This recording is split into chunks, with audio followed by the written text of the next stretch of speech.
Buongiorno a tutti, mi ha detto il professor Savona che ognuno parla nella sua lingua e quindi mi rivolgo a voi in italiano. È evidente che per me è un grandissimo piacere e un grande onore anche introdurre questo convegno questa mattina alla presenza di ospiti illustrissimi, dal professor Jean Tirole, premio Nobel per l'economia, al professor Michele Boldrin e al dottor Darcy. Ringrazio innanzitutto l'associazione Iseo, il sindaco di Iseo, dottor Riccardo Venchiarutti, il dottor Volpi, per avere coinvolto la nostra università in questa iniziativa bellissima che loro fanno da 14 anni. Ci sono qui, come non potete non vederli perché hanno una divisa con un colore anche interessante, tutti gli studenti che stanno frequentando, che hanno finito di frequentare la Summer School. È un gruppo internazionale entusiasmante per un rettore, perché ci sono giovani che vengono veramente da tutto il mondo e da prestigiosissime università e quindi devo dire che è veramente un'iniziativa di altissimo livello che noi come università non potevamo almeno intersecare evidentemente e spero e ci metteremo tutto il nostro impegno che in futuro questa intersezione possa essere anche su più punti. Oggi non mi resta che darvi il benvenuto nella sede della macroarea di economia, anche a nome del direttore del Dipartimento che aveva un impegno da lungo tempo fissato e non può esserci, la professoressa Allevi. È presente anche il prorettore vicario, la professoressa Speranza, che è di questa macroarea, e il nostro collega professor Docchio che si occupa della tematica di cui poi oggi parlerete, che è l'innovazione e il trasferimento tecnologico. Quindi grazie veramente di essere qui, grazie a Riccardo e grazie a tutti voi e a tutti gli studenti che vengono appunto da ogni parte del mondo, grazie al professor Savona che poi modererà la mattinata e davvero in futuro sia su iniziative nostre che su iniziative vostre direi cerchiamo sempre più intersezioni perché quando ci sono ospiti di questo livello la comunità accademica ovviamente non può rimanere indifferente, non può rimanere fuori. Quindi grazie a tutti voi, buona giornata e buon lavoro.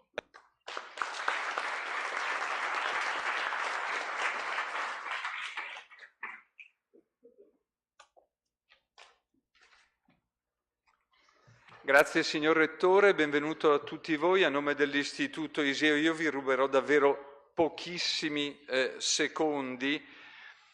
Innanzitutto è l'Istituto Iseo che deve ringraziare l'Università di Brescia, in particolare il Rettore, il Professor Maurizio Tira e tutti gli insegnanti che sono presenti stamane.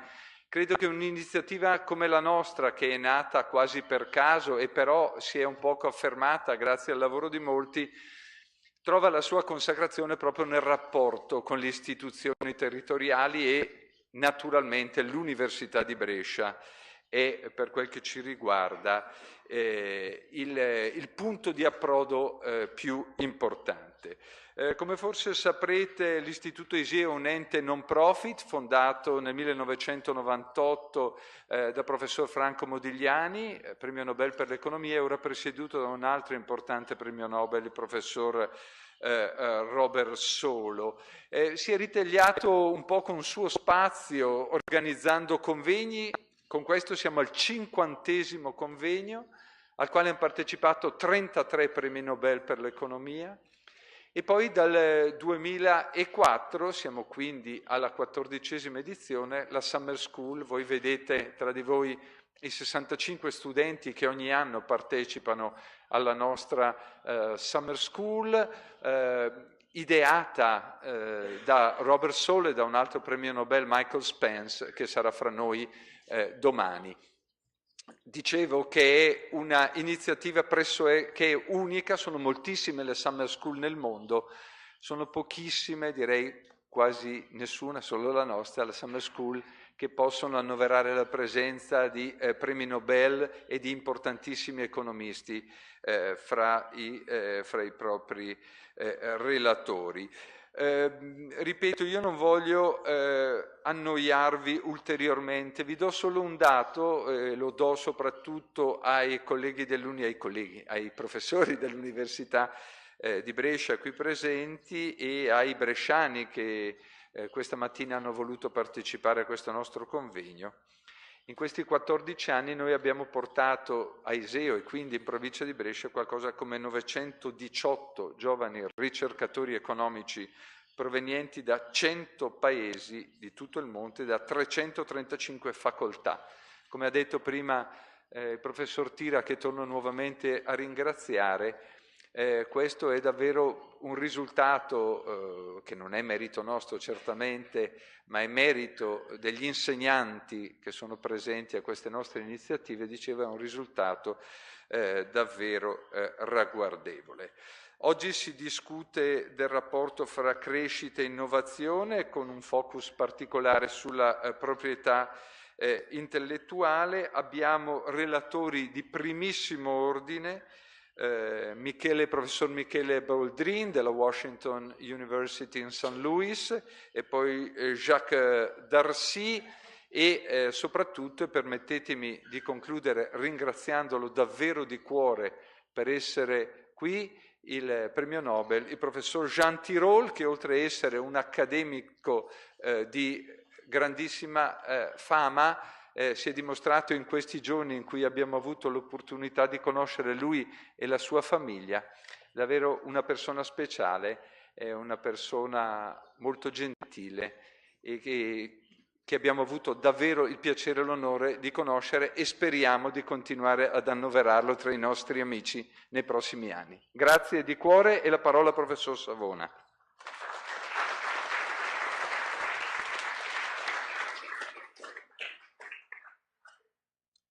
Come anticipato da Riccardo Venchiarutti, il tema di cui oggi discutiamo e al centro del convegno riprende l'argomento centrale che anche l'anno scorso è stato affrontato da una prospettiva differente. L'anno scorso, ricordo, il tema della crescita economica di lungo periodo era stata affiancata e discussa, studiata, facendo anche qualche riflessione sulle intersezioni e relazioni con salute e finanza. Quest'anno la crescita economica di lungo periodo, come sempre al centro della discussione, è tema che viene esaminato facendo perno su innovazione tecnologica e proprietà intellettuale. Secondo la teoria economica classica, in effetti l'innovazione è al centro del meccanismo di crescita di lungo periodo. Capitale e lavoro spiegano solo una parte della crescita economica, c'è un terzo fattore ed è un fattore produttivo che riveste un ruolo fondamentale, per l'appunto il progresso tecnologico. Ed è quella componente della crescita che è, come dire, misurabile per differenza rispetto a capitale e lavoro, quello che in economia si studia come residuo di Solow, dell'economista che per primo ha esaminato, mettendone anche in evidenza le relazioni formali, Robert Solow, premio Nobel per l'economia del 1987 e, non è un caso, attuale presidente dell'Istituto Iseo. Ripensare oggi al tema di innovazione e progresso tecnologico in un contesto economico molto complesso come quello che viviamo oggi, in particolare nell'Europa, un contesto globalizzato, digitalizzato, richiede un approccio pragmatico che ci permetta di individuare il percorso, per così dire, migliore, attraverso cui un'idea si può trasformare in invenzione, l'invenzione poi si trasforma in innovazione e l'innovazione contribuisce, come sappiamo, a elevare i nostri standard di vita. Serve, come scrive Jean Tirole nel suo ultimo libro, Economia del bene comune, di recente tradotto anche in italiano, serve, come dicevo, una cultura dell'innovazione accompagnata da istituzioni e regole appropriate. Ma una cultura dell'innovare non può prescindere da una cultura della proprietà intellettuale. Quello quindi che ci proponiamo oggi in questo convegno è di riflettere sul legame che intercorre tra innovazione, in particolare innovazione tecnologica, la crescita e la proprietà intellettuale. E questa finestra sul mondo, su un tema tanto attuale, ma come sentiremo anche molto dibattuto, controverso, la apriamo con 3 speaker, come dicevamo prima, straordinari, che oggi abbiamo il privilegio di ospitare. Jean Tirole, premio Nobel per l'economia del 2014, Jacques Darcy, head della divisione Equity del Fondo Europeo per gli Investimenti, European Investment Fund, e Michele Boldrin, professore di economia nell'Università di Washington in St. Louis. In settori di elevata intensità tecnologica, mi riferisco in particolare a biotecnologie e software, l'utilizzo di una tecnologia nuova richiede molto spesso tecnologie, come dire, preesistenti. Pensiamo ad esempio al caso degli smartphone, ciascuna delle quali tecnologie risulta di proprietà di differenti titolari. Il rischio, quindi, è quello di dover pagare un pedaggio per ogni tecnologia richiesta. Come risolvere questo problema che può impattare negativamente sulla diffusione di nuove tecnologie e quindi sull'innovazione? Ed ancora, come meglio affrontare il tema della standardizzazione delle tecnologie, che può condurre a rendite di monopolio a favore dei detentori della tecnologia che viene selezionata come essenziale? Sono queste le due questioni su cui interviene il nostro primo illustre speaker. Direttore della Toulouse School of Economics, direttore scientifico dell'Istituto di Economia Industriale di Tolosa, insignito nel 2014 del Premio Nobel per l'Economia per la sua analisi delle forze di mercato e la sua regolamentazione, signore e signori, Jean Tirole. Jean.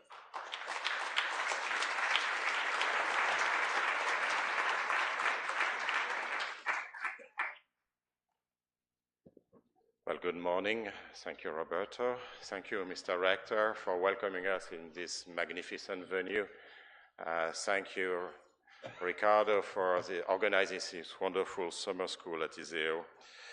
I'm going to introduce a topic and then leave the room to the real experts, Michele Baldwin and Jacques Darcy. And I just want to say a few words and also talk a little bit about my own research on a very, very specific topic that Roberto mentioned earlier.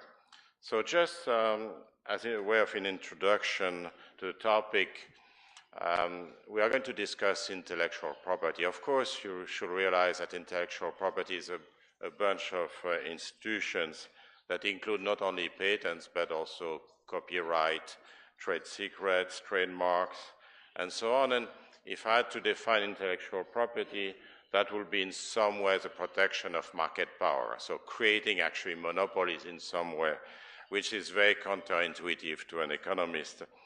And this particular topic is quite essential, of course, to innovation, and there are lots of disagreement that shows that we don't know that much about it.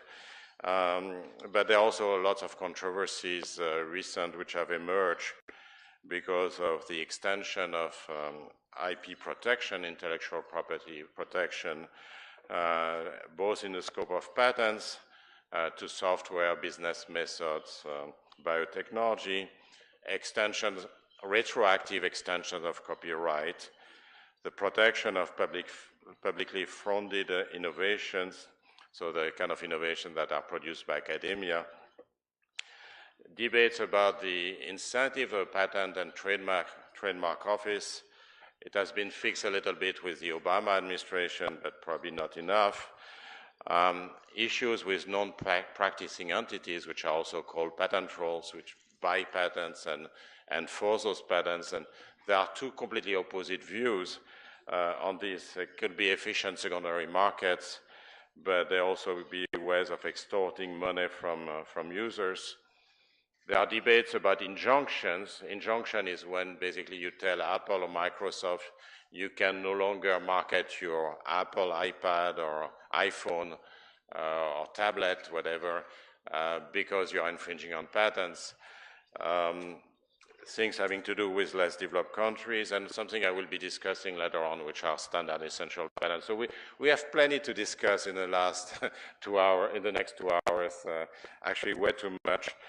But if you step back and you think a little bit about what we are trying to do, it's just a principal-agent relationship, where the principal is society, wants new product, new technologies, and the agent is innovator, and basically the innovator requires some incentives. This incentive doesn't have to be money. Actually, in academia, you work mainly for reputation and the like, concern also by intrinsic interest, of course. But also money helps, especially when you move down the line, you know, the chain of knowledge, and you get toward more applied stuff. There's a long-standing debate, actually, which dates back to the 18th century with Adam Smith, about how you should give a reward to the innovator. And if you leave aside trade secrets, if you just give money in some ways through market powers, other forms of market power. There's a big debate about, why do you create market power? Why you don't just put the innovation in the public domain? Because that would be more efficient in terms of diffusion, because if it's in the public domain, it's costless to actually implement the innovation, and therefore you get a much wider diffusion of the innovation that way. And actually some people, including Michael Kramer at Harvard, has suggested that we should go back to the system in the 17th and 18th century where you had prizes in which the public authorities will reward innovators through a prize. So we'll give you some amount of money for producing the innovation, and then it will fall into the public domain. One of the difficulties with that is that it's very hard to measure the value of innovation without some kind of market test. So here's a little diagram which shows you the difficulty. So imagine that you have two types of innovation. I call them small m for minor and capital M for major, but they are very different structures. So the major innovation creates a lot of surplus for a smaller set of consumers. So for example, it might be some innovation in biotechnology which is going to save lives. It's not going to be used by millions and millions of users, but it's going to be very, very important to at least a number of users. And then the minor innovation is like a Me Too innovation where basically it's an epsilon, a small improvement. It has a huge market, but doesn't create much social value. Now, if you look at the two, and that gives you a lot of the intuition, if you look at the two here, the major innovation creates a lot of social surplus, but actually has a small market. So actually, if you were to sell at marginal cost, which usually will be close to zero because knowledge is a public good, actually you will not see that this major innovation is much nicer, actually might be considered inferior to the major innovation. So that's something I've been working on with Glenn Weil a few years ago, but basically you have to tease out the demand curve at higher level, but it really depends on the uncertainty you face about the value of innovation and the structure of demand curves for the innovation. So that's one of the topic, but that's not what I want to talk about.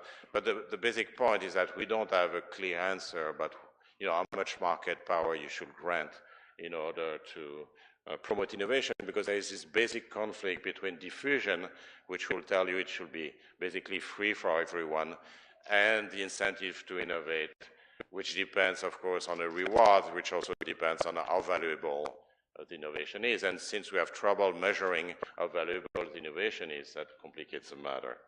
So I want to talk about two things I've been working on in the last 10 years. One is one specific response to the patent thicket. So nowadays we have way too many patents. And first, there are some very bad patents, that's for sure. But even among the good patents, there are, if you are in a biotech entrepreneur, if you are in the biotech industry or in the software industry, chances are that you're going to infringe on many patents anytime you build a new product, a new medicine or a new software or internet product. So I will be discussing patent pools. And then another topic which is dear to my heart is fixing the standard setting process, which needs fixing in my view. Okay, so let me address the first thing. We have a patent thicket. By this I mean there are many, many patents, and it's very hard for users actually to produce products without infringing on the patents. And that leads to royalty stacking. Actually, that's what Roberto explained earlier. You get, if you want to basically implement, you have to pay royalties to many, many innovators, and that ends up being very costly and also very inefficient for society for a reason I'm going to get into. Now, some people have seen patent pools as a solution to the patent thicket. So what is a patent pool? A patent pool is simply some kind of organization which will co-market, is going to sell access to the patent together, so under a joint royalty, as opposed to have stack royalties where each innovator is going to ask for a markup. a royalty on its patent. So it's basically a co-marketing arrangement. And when I grew up actually in economics, I didn't even know the word patent pool. Probably some of you know, but many of you don't even know the word patent pool, even if you're an economist. But you have to know that until World War II, most of the industries, the high-tech industries of the time, were actually run by patent pools. Things like railroads, airplanes, TV, radio, cars, chemistry, all those industries, which were the high-tech industries of the time, actually were organized around patent pools. So basically, the innovators were putting their patents together and marketing it so that individual users had to pay one royalty in order to have access to the technology. Then there was a negative Supreme Court decision in 1945, and then they disappeared. And now they are making a comeback, mainly in IT, information technology, but also there are also a number of projects for the health industry. Now, let me explain things in a very simple way. And for that, we go back to the Middle Ages. The Middle Ages, you had tolls along the European rivers. Actually, along the Rhine River, there were like 64 tolls. So if you wanted to take the Rhine River, you had 60, that was really toll stacking. You had to pay, you have only 4 on the diagram, but if you want to go along the river, you have to pay to 4 different people. So for those of you who know multiple marginalizations, you may, it's even worse than a monopoly because you get 4 monopolies in a row, in a sequence, and that's a disaster. That's a disaster for the users, but it's also a disaster for the toll collectors themselves because, each toll collector is going to ask for a royalty which is too high, and it's going to hurt the users, but it's also going to hurt the other toll collectors because that reduces the traffic along the river. So this is a bad situation for everyone, both the toll collectors and the users. By the way, it lasted. It started in the Middle Ages on almost every river of Europe, and it lasted until the Congress of Vienna in 1815. So that is bad, and you want, at the very least, you want some co-marketing so as to reduce the total toll. You don't want to have end marginalizations. Now, the opposite case in which you don't want to have co-marketing is this situation where a user of the river can go north or south, okay? And in principle, it should benefit, the user should benefit from the competition between the north toll collector and the south toll collector because they should compete away any rent, they should compete for the business, and that, in principle, should reduce the rent to a low level. In that case, if they get together and collude, it's akin to a merger to monopoly. So that means they can raise, as opposed to reducing the total toll, they're going to actually raise the total toll, and they will collude actually to charge a high toll to the end user. So, in joint work with George Lerner, what we did is basically to look at the situation in which basically the user will have a value proposition which will depend, I'm going back to the IP interpretation, which will depend on the set of licenses the user is going to get, and it's going to be basically some function of the set of licenses the user has, maybe some idiosyncratic cost of the technology, which is going to give rise to a downward sloping demand, and very importantly, it's going to depend on the total price to be paid for the various licenses. So for example, if you have individual licenses, the price to be paid for a set of licenses S is going to be the sum of the prices that you have to pay for each individual license. But more generally, you can have co-marketing and various other options that you may want to consider. Now, let me introduce an institution which actually is playing an important role in most countries in the world, which is independent licensing. So that means you can create a patent pool. So here I've just taken 2 patent owners, each with 1 patent, just to give you the intuition. And the patent pool institution basically says 1 and 2 get together. They agree to sell the bundle of their licenses at some total price, capital P, through a pool. So the pool is really a co-marketing arrangement, and then they get dividends from the pool, once the licenses have been sold together. But under the independent licensing, they keep ownership of their patents so that they're able actually to license separately their patents. So you see it, they can, owner 1 can send a license to patent 1 at price P1, and same thing for owner 2. So you keep the possibility of competing with the pool, even so you are part of the pool. So it's a kind of co-petition in a sense where you cooperate through the pool, but you also compete. It's called co-petition. And this is something which is required by all antitrust authorities around the world, basically, at least in the US, in Europe, in Japan, and many other countries. Now, why do you want to do that? Intuitively, if you had the second case, in which you basically set up a patent pool to raise price, then you leave open the option to collude, to compete independently. So instead of getting 50% of the dividends, you could get the entire amount of money by licensing independently if they are perfect substitutes, for example. So basically, independent licensing allows some kind of competition. Now, how general is this? Well, here is a general result, is that if you impose independent licensing, then you are going to reduce the no-pool outcome if the pool is meant to raise price, and it's going to have no implication if the pool is meant to lower price. So actually it's all gain, because that means with this you can accept the pool without even looking at it, without even knowing the demand curve, which in general you don't know because those are new technologies, so you have no data to assess what's going on. Now, there are a few caveats to this result. But it's a very encouraging result, because that really means that the antitrust authorities can actually accept pools under the requirement of independent licensing without knowing anything about the demand curve. So it's information light.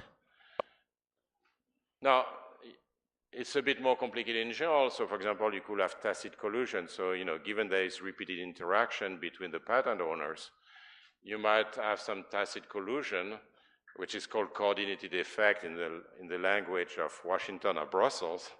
But then you have to add unbundling. So basically, you have to require that the pool not only sells the total, the bundle of licenses, but also sells them independently to the users. And then you have the same result. So again, it's a requirement which requires absolutely no information.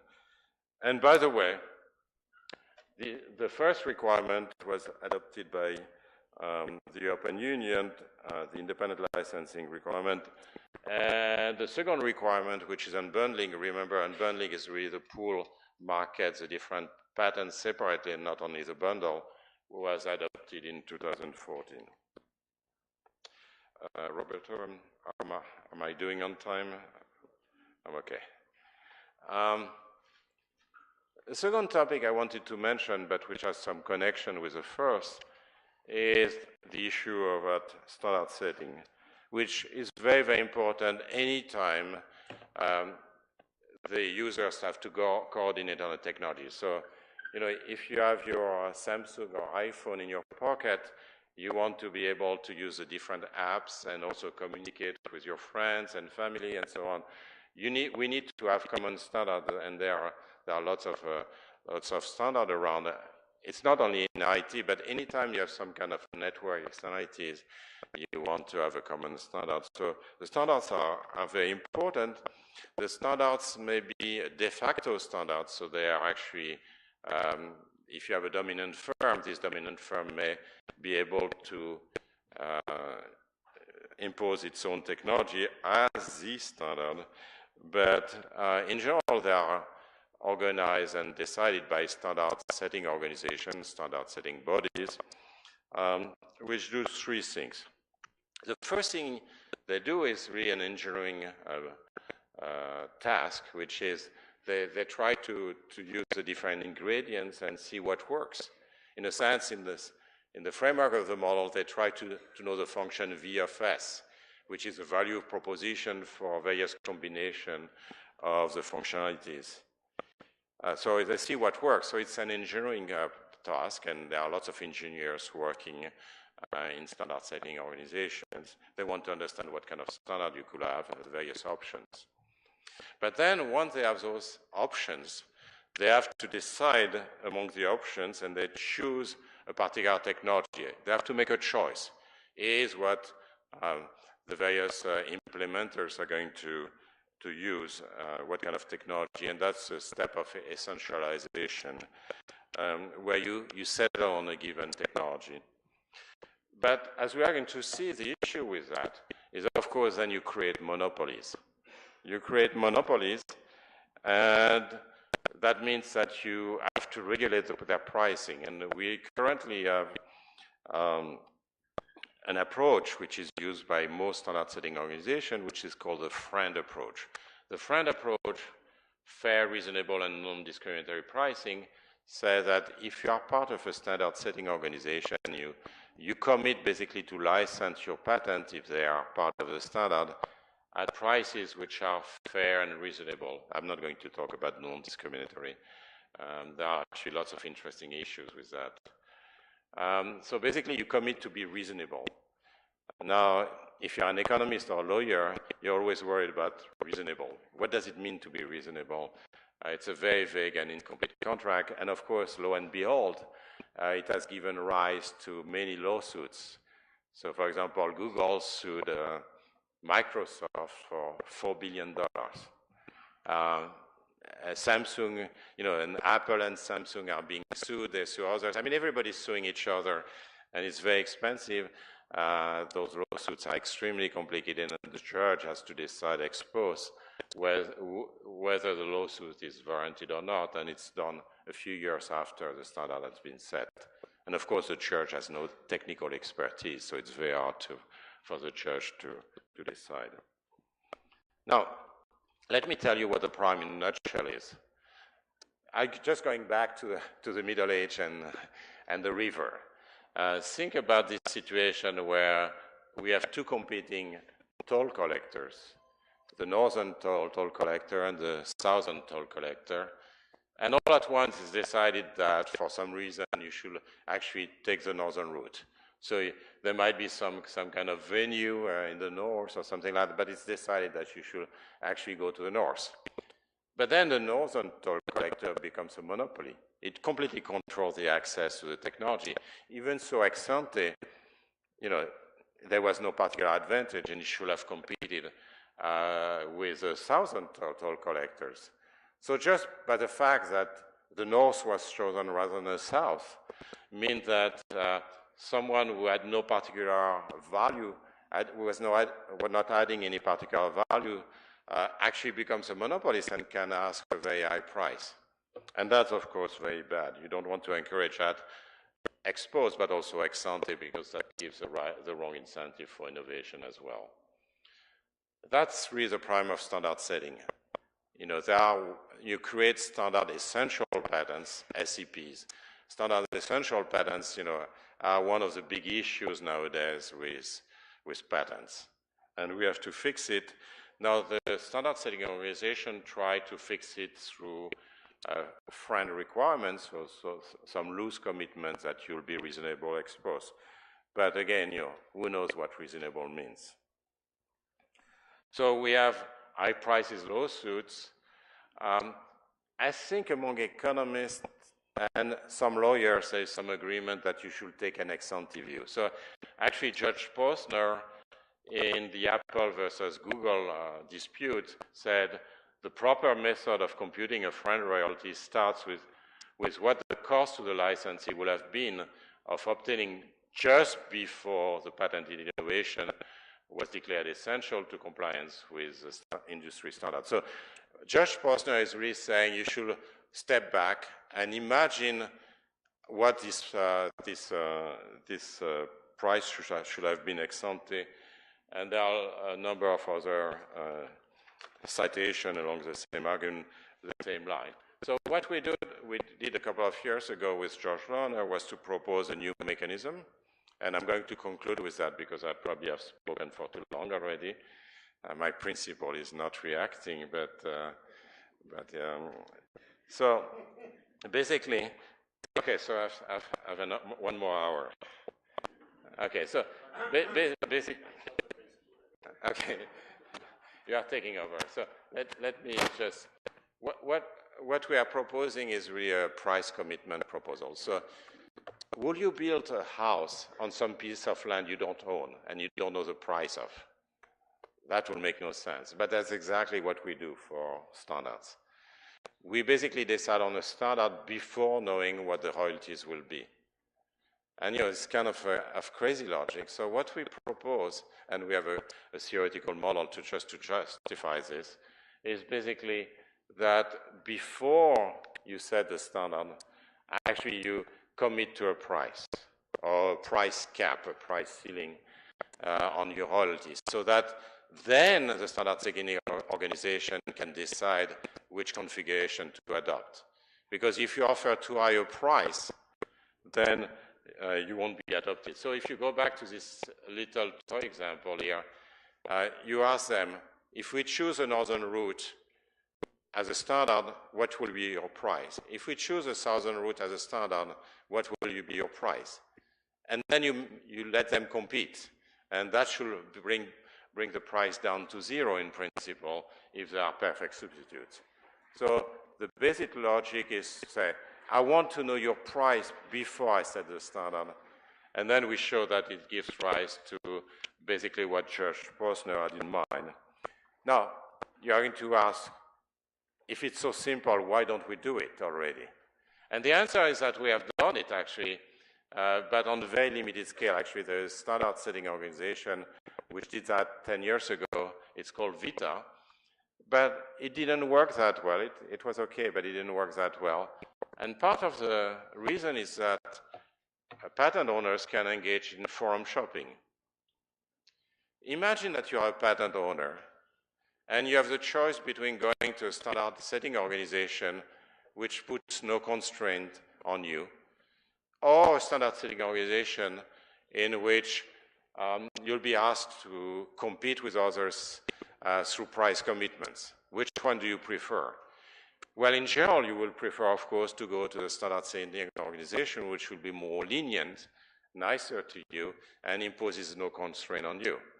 And this forum shopping aspect means that in general, the patent owners are not going to be very willing to go to standard setting organization that actually put constraints on them.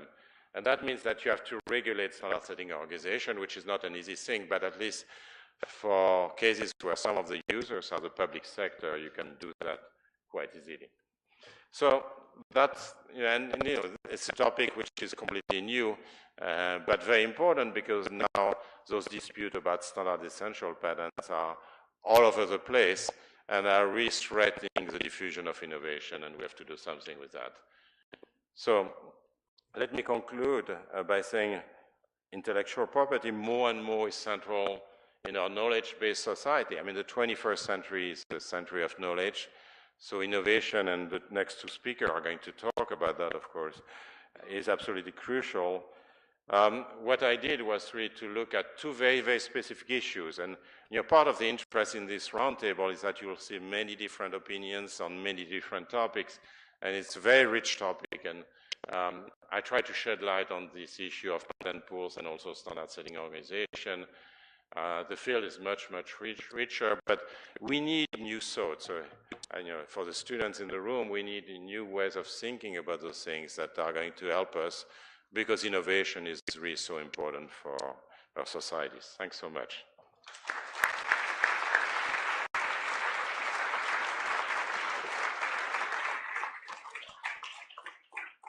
Grazie Jean per questa fantastica presentazione che ha fornito il quadro direi teorico, ma andando anche a dettagliare sui singoli meccanismi di un problema così tanto attuale, specie in Europa. Come ha accennato in conclusione Jean, uno dei punti cruciali, specie considerando il nostro mercato europeo, è il tema delle politiche da intraprendere per dare impulso, un nuovo impulso direi, al progresso tecnologico in Europa. E il modo con cui affrontiamo questo secondo grande tema lo facciamo dalla prospettiva del finanziamento dell'innovazione, che va di pari passo con la stessa innovazione tecnologica. Se guardiamo l'Europa, il problema è da affrontare in una logica strategica, non solo guardando quali sono le vie generali, ma scendendo proprio nell'approccio più concreto e pragmatico, andando al cuore del problema, che in Europa è legato alla elevata frammentazione di mercato che connota il nostro continente. La relazione del nostro secondo speaker da questo punto di vista offre una prospettiva direi unica, perché è una prospettiva di chi day by day, giorno per giorno, opera direttamente sul mercato dell'investimento in innovazione tecnologica, e lo fa intervenendo lungo tutta la catena di creazione del valore dell'impresa. Il nostro secondo speaker, è con grande piacere che lo introduco, è Jacques Darcy, capo della divisione Equity del Fondo Europeo per gli Investimenti. Ha avuto una precedente importante attività nella sezione del trasferimento tecnologico sempre al fondo, e anche in questo caso ha ricoperto il ruolo di head di divisione. Jacques Darcy. Thank you. Thank you, Roberto. I won't spend too much time trying to describe how I feel presenting after Professor Thiol and before Professor Baldwin. So it's quite intimidating. So when Roberto called me and said, Jacques, I would like you to present in this conference, I said, but you must be, Roberto, I'm not the right person. And he said, no, I want somebody who can tell what it is like out there. And so I put a few slides together, trying to, because I do have the privilege of having the finger on the pulse of a number of interesting developments. So you will see my presentation is not very constructed as a presentation. I thought I would give you flashes, or to give you ideas on which you can continue researching if you're interested in, rather than providing you with a overall overarching vision of how innovation works. And so there are a number of topics I will present, and I'll be happy to elaborate during the question Q&A session, or after the end of the morning. Now, this works. Here. There are far too many slides. I put them there so you have them as background. So I will not comment on every slide. If we take, looking at Europe as an innovation technology market, and if we compare it to the US, which is the standard thing, at the end of the presentation I will address Asia, because there are lots of things happening there. Look at US, EU. The economies are similar in size. US is a much more equity-focused culture. So for example, equity is 2 times the size, and then when you go to venture capital, technology, and so on, it's 15 times the size, or what have you. So the US has much more money going in the form of equity. Now, the typical bureaucrat in Brussels or in the national capital says, oh, that's it, we have to increase the availability of capital. Well, that's a conclusion that may be the right one, but it's not properly researched. And Europe has been and is extremely innovative, funding things in different ways. So, but be aware, there is this discrepancy. Debt also is 3 times in the US what it is in Europe on average. So that's quite a very different, the US is bathing in a very different culture and way of funding things. That said, this is the European average. And one of the points about Europe is the diversity and fragmentation is always there when you're investing. Like, that's what I'm doing. It's extremely, you don't have one market for many of these things. And that's even more the case when you look at small things, such as SMEs, early stage innovation, and so on. The more you go small, the more it becomes national in many cases. And so one point about the US, which I will comment on later, is the US takes a very strategic approach and very geopolitical approach to technology and innovation. If you look, for example, at the 1945 what happened after 1945, I will probably comment on it. Here, before it granted the Marshall Plan to Europe, for example, the US made sure to get a number of exemptions to be able to fund its SMEs via public procurement and so on, which protected its SMEs, which is still true today. And so that was very prescient. And, and I'm not saying the US are bad guys. I'm saying they are taking care of their own interests in a way that Europe is not. And then, for example, they neutralized a number of very key technologies which were European at the time. So if you look at 1946, 47, 48, around birth of United Nations, the trade agreements, Marshall Plan and so on, they bundled it all together. And for example, the UK had to give up its radar technologies or cryptography and so on. And those gave it a head start in a number of things. And they do keep playing the same game. My point is not saying that's wrong, is that when they are in a position of strength, they play for it. And they keep on doing it. And probably Europe has things to learn from that. Anyway, risk appetite, cultural aspects. There's lots of talk about cultural differences between the US and Europe. One time I was young at the time, and I was having dinner with Bill Hambrecht, who is one of the founders of US VC, and very successful investor. And I said, yes, it's very different in the US. Everybody wants to create their own company and so on. And he said, Jacques, stop there. In the 70s, everybody in the US, all the bright students and so on, wanted to work for banks and conglomerates. And to create all this VC wave, we had to create essentially heroes, all these entrepreneurs and so on. But it wasn't natural. There's no natural difference in terms of the culture whereby the Europeans or the US are more or less entrepreneurial, especially when you adjust for average age, which I think is probably something we should be looking at. One point on EU public funding and public funding for innovation in Europe. It's often the case that we tend to compare Europe as one market and then the US as another. In Europe, 90% of public funding for innovation is national, and 10% is European. Whereas in the US, that's the opposite, which essentially means when in Washington, somebody needs to say there will be 3, for example, clusters for biotech in this nation, they have a huge fight, there's lots of dirty tricks and so on, but once they decide it's in North Carolina, Boston Corridor, and somewhere in San Francisco, and that's it. In Europe, the 10% is not exactly 10%, because a lot of the 90%, which is national, are fixed costs in the form of salaries to researchers. So the 10% is actually marginal funding, so it's probably 20, 30% in weight, the European, but it's still a 70 or 80 to 20.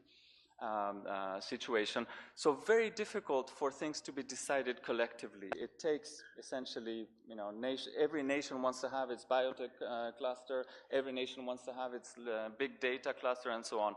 And so you can imagine the difficult discussion you can have in Brussels if you say big data should be managed from Paris in Europe, or the cluster of excellence for biotech should be in the UK or something like that. So it's keep that in mind when you're thinking about Europe versus US.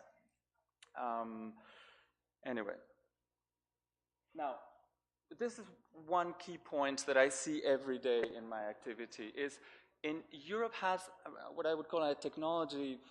I don't know if it's denial or angelism.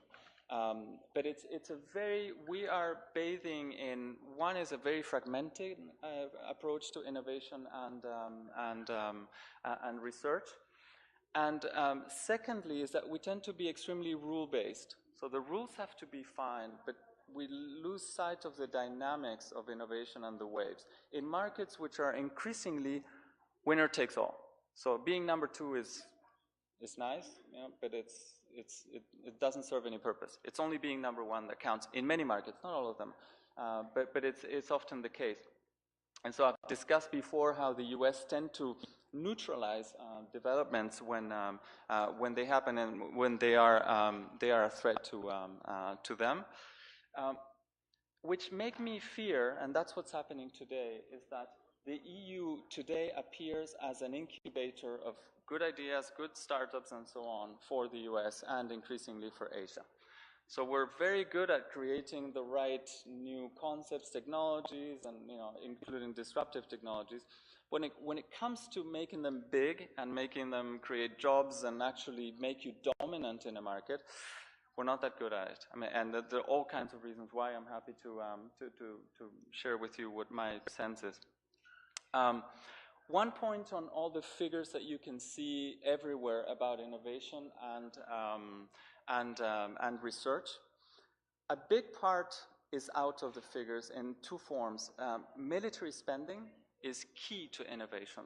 And if you look at many of the, historically and today, many of the key, technology disruptions come from military. Now, whether I'm not going to go into the ethics of this, but it is a fact.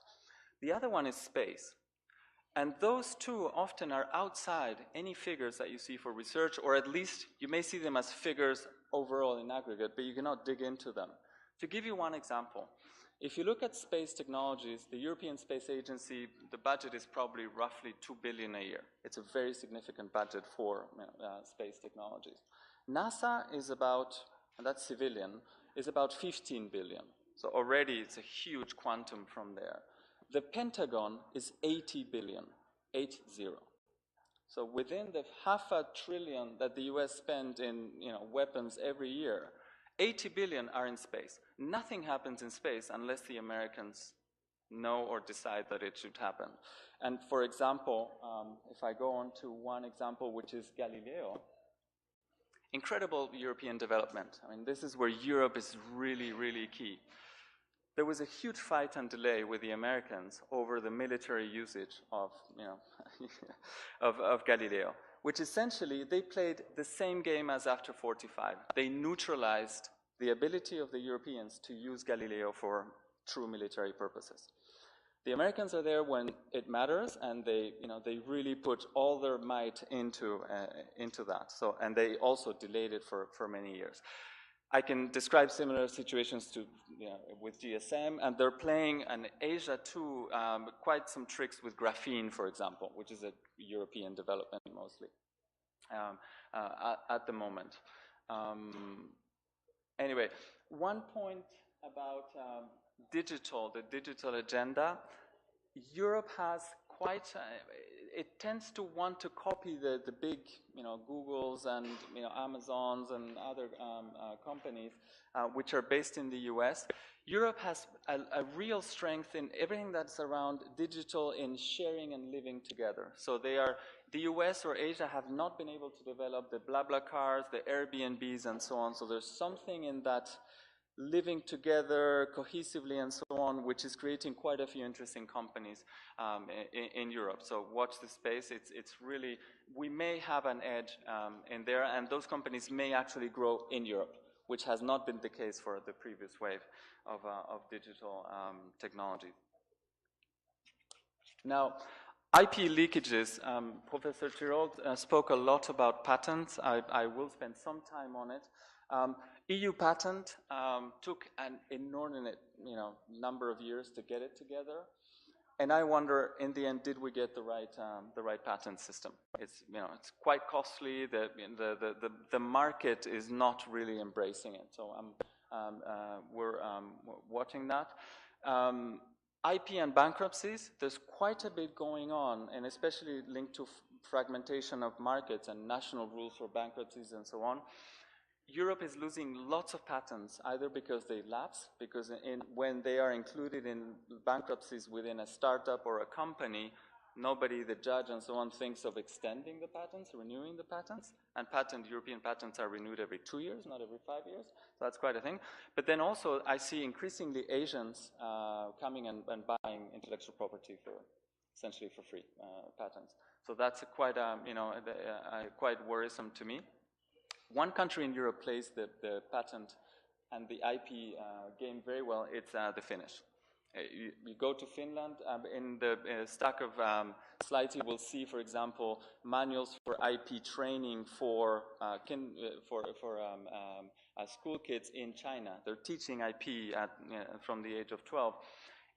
In Finland, that's the case also. They have a real, tuning to what a patent is. You speak to any Finnish, they probably know somebody who's either written a patent or holds a patent and so on. So there's a real, and they've done it. For example, when Nokia went bankrupt, they actually claimed all the intellectual property and are now, making money from that. So they're very able to turn things around.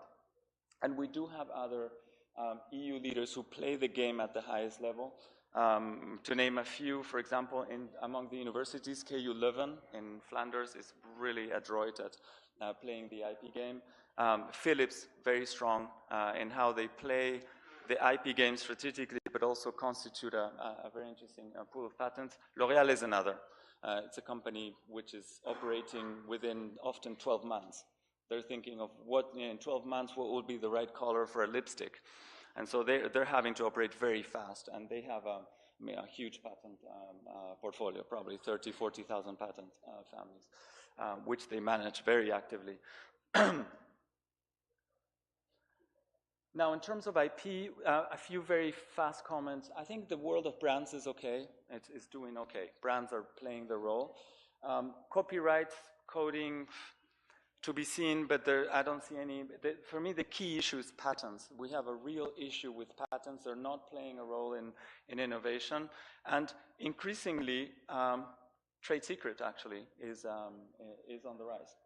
Essentially, companies are increasingly using secret, including trading secrets, the advantage of patents, or which is to disclose to the biggest body of knowledge that mankind has ever created is actually in looking into the patents that are out there, because everything's recorded, tested, and so on, is actually on the wane in terms of how much it's used. Companies are increasingly using secrecy. That's quite a warning signal, including for the value of patents themselves. Two sides of patents, I think. When you look at the history of patents, they were born in Venice, and it was actually a geopolitical and claiming some technologies for within Venice. So the birth of the patents is actually not innovation necessarily, but it's actually playing a form of protectionism. And that's always on the agenda. And again, the Americans and the Asians are playing a very strong game there. I'll make a few comments there. One point that I'm always struck with, and no economist or lawyer and so on points it out, is for me, patent offices are conflicted. Essentially, they're running a P&L which is based on how many patents do I grant every year. So for me, that's a conflict. If we are giving patents, intellectual property, the role they have in terms of it's a form of public good. I'm giving them a monopoly for 20 years. Should it be 20 or 30 or 10? There's a problem there. There are people who are granting those patents. It's almost as saying to a judge, the more people you condemn, the more your bonus will be this year. There's something to me that doesn't work, and it does lead to in what is called the inventive step. It's like the inventive step is decided very differently between, say, the Asians, the Americans, and the Europeans. So you have very different patents in the end, with the Americans granting a bunch of stuff that in Europe wouldn't even be examined, for example. And then patent inflation, we'll discuss later. There's a bunch of stuff for you to keep. Now, one thing that strikes me is, if I focus on research and in Europe, is the massive increase over the last 10, 15 years in collaboration among academics. It's always been the case since the Middle Ages. Oxford was a spin-off from people who in Paris were unhappy, and then the Cambridge was a spin-off from people who were unhappy in Oxford, and they went to create something new, and so on and so forth. But it is taking a new turn. I mean, I do see, there's something. I spend a lot of time in labs and looking at technologies and so on, and there's something going on. The new generation of researchers is truly global, much more so than the world of business even, and much more so than the world of officials and so on, or even the world of finance, I find. So there's something there that's in a way is in your hands. You're traveling more, co-publishing more, co-researching and so on. So that's very interesting. However, there's lots of talk about clusters, and I am tending to see much more corridors than clusters. It's interesting when you look at where people go from. There's like these corridors of academics, and I take that as a proxy for innovators. Because usually the academics are followed by a bunch of engineers who create startups or businesses and so on. So it's quite interesting to see the trends. And there are a number of corridors. It's not so much in clusters, which are self-sufficient, but it's almost as an itinerant form of cluster, which strikes me. You can look at all this, and it's just for background. Now, public policy, what are governments or Brussels supposed to do with all this? Because it's almost anarchy in the world of invention and markets and technology at the moment. Very difficult. What used to be 5-year cycles, 10-year cycles are now, no cycles. There's just constant change, constant litigation. So it's very difficult. Now, there's something called the dilemma triangle, not by me, but it's essentially we're always faced with three tensions, a form of tension between three parts. One is diffusion of knowledge. The other one is putting money into research. Now, what comes out of that? There's lots of discussions. How efficient is research? How do you measure that? Very difficult. And then profit seeking. So there's always a tension in my daily life, and especially when interacting with universities and research producers between these. So it's how does finance, investment talk to the producers of ideas and invention. That's it's a reinvention every day, I would say, in finding the right language and financial products actually to develop. Now, I think I'm running out, probably, Roberto? You're looking stressed out. Okay. Now, in that case, I will go to this slide, which is interesting for Europe. Here. The US has its own strategies in terms of innovation, so does G20, Asia, and so on. It's a big, hot topic. I think the Oxford Handbook, this quote is quite interesting. Essentially, it says, Europe is very good at producing studies, reports. I mean, when you look at a commission report on whatever topic, it's really well done. They're really interesting read. But there's lots of incantatoire. It's like, in 2000, we will be, by 2010, the most innovative era in the world, and so on. And it's actually, it's ongoing. And I do see that the young generations are not accepting this anymore. And you see it politically also, probably, in the way people vote and so on. But there's something happening with the DNA of young people today, 30 and below, or 25 and below, which is, they're really not taking this even as it's funny. Anymore. There's lots here about what I would think that the new technologies are, or what we're investing in. One point about navigating the worlds of IP, what I call the deep oceans of IP. IP is exploding. There's a huge inflation. The filing of patents just by China is raising huge issues. China is filing, for example, more than half the patents that are filed in the world today, of which half are actually utility patents, which means nobody's validating the patent. It simply means I wrote it first, but that's it. They don't look at it. But it's all in Chinese. So imagine translating all this, because when you're looking for a patent to see, do I grant a patent on the basis that this has never been invented before, imagine millions of patents written in Chinese or other languages, but today the huge issue is Chinese.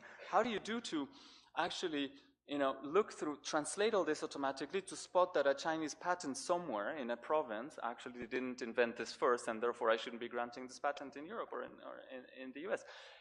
This is not just nice to know. A couple of companies have paid $800 million as a settlement in China because of this. Because even though they went and looked at whether there was a patent out there that they were not infringing, in the end they were. And it was failed to spot by the automatic translators between Chinese and English in that case. The tools are also improving in terms of how to navigate all this world of IP.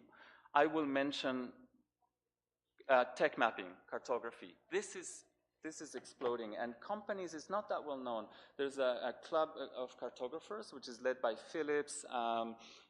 It's actually led by Europeans, L'Oréal and so on, where the visual tools to actually look at who's filing for what patents and do all kinds of analysis is actually taken a giant leap. And so these companies are not so much using this to acquire patents, but actually to see what their competition is doing, what startup should I actually be buying or partnering with, and so on, which means that patents are increasingly being used more for signaling effect than actually to, as a vector for innovation. That's my take on what's happening at the moment. Patent thickets and anti-commons. Professor Tirol knows much more about that than me. One point about, and then I conclude here, is about finance and IP. IP could be the ideal financial asset because it's totally translatable, immaterial, you don't need to stock it and so on. So there's lots of talk in the financial circles of, is this the next wave?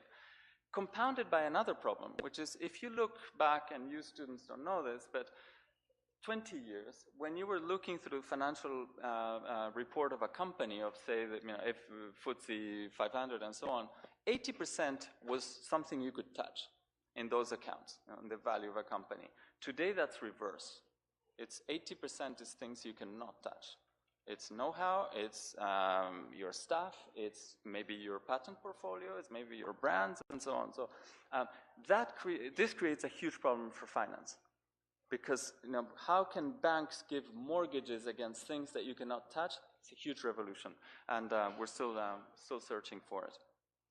Anyway, I think I will conclude there. There's, I had one point maybe on patent pools. It's interesting that the first one was a sewing machine corporation in the mid-19th century. All the lawsuits you have here between the big companies, my interpretation is one lawsuit, just to start a lawsuit, is $10 million. So it's a big game between the big guys to actually keep the incumbents in place. That's I think that's what's happening. NPEs and trolls, you can have a list here that we've tried to compound. And then one last thing is Asia, is watch out. Asia is really, I think the key for the next 10 years in the world of IP and innovation is what direction will China take? And China today is torn between, I don't respect patent portfolio, patents, which is what everybody has done. Europeans didn't pay for pasta or the compass or powder and so on back in 1400s. We took them. We never paid a royalty for it.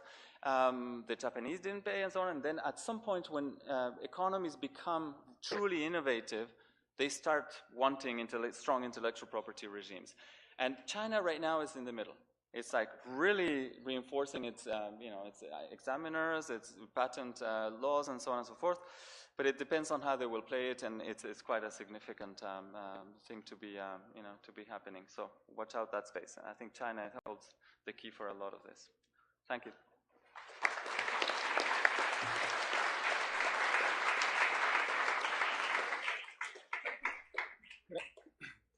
Grazie Jacques per la tua presentazione che direi contiene diversi argomenti che offrono al terzo speaker diversi punti di analisi che vanno nella direzione senza girarci intorno e offrendo spunti sulla questione che da tempo si dibatte, che è che tipo di relazione c'è tra brevetti, proprietà intellettuale e crescita economica. Quindi come riformare la regolamentazione della proprietà intellettuale, che tipo di impatti ci sono in termini di distribuzione dei redditi, perché in un contesto di mercati globalizzati è ovvio che brevetti che possono essere visti anche barriere commerciali, questa è la prospettiva di Michele Boldrin, hanno un impatto globalizzato. Su questi temi Michele Boldrin chiude questo convegno, professore di economia a Washington University in St. Louis,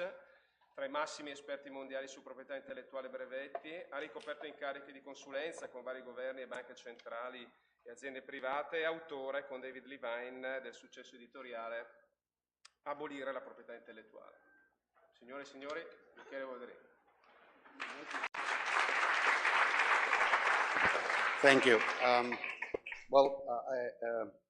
You look tired, it's hot, so I'll try to be quick, and also I have a hard task to follow too. Wonderful presentation with the content which I tend to agree 97%, so I don't know if I want to discuss the microscopic 1.5, or 0.7 and 2.3. So let me say a few reflections that I had prepared, go through that, and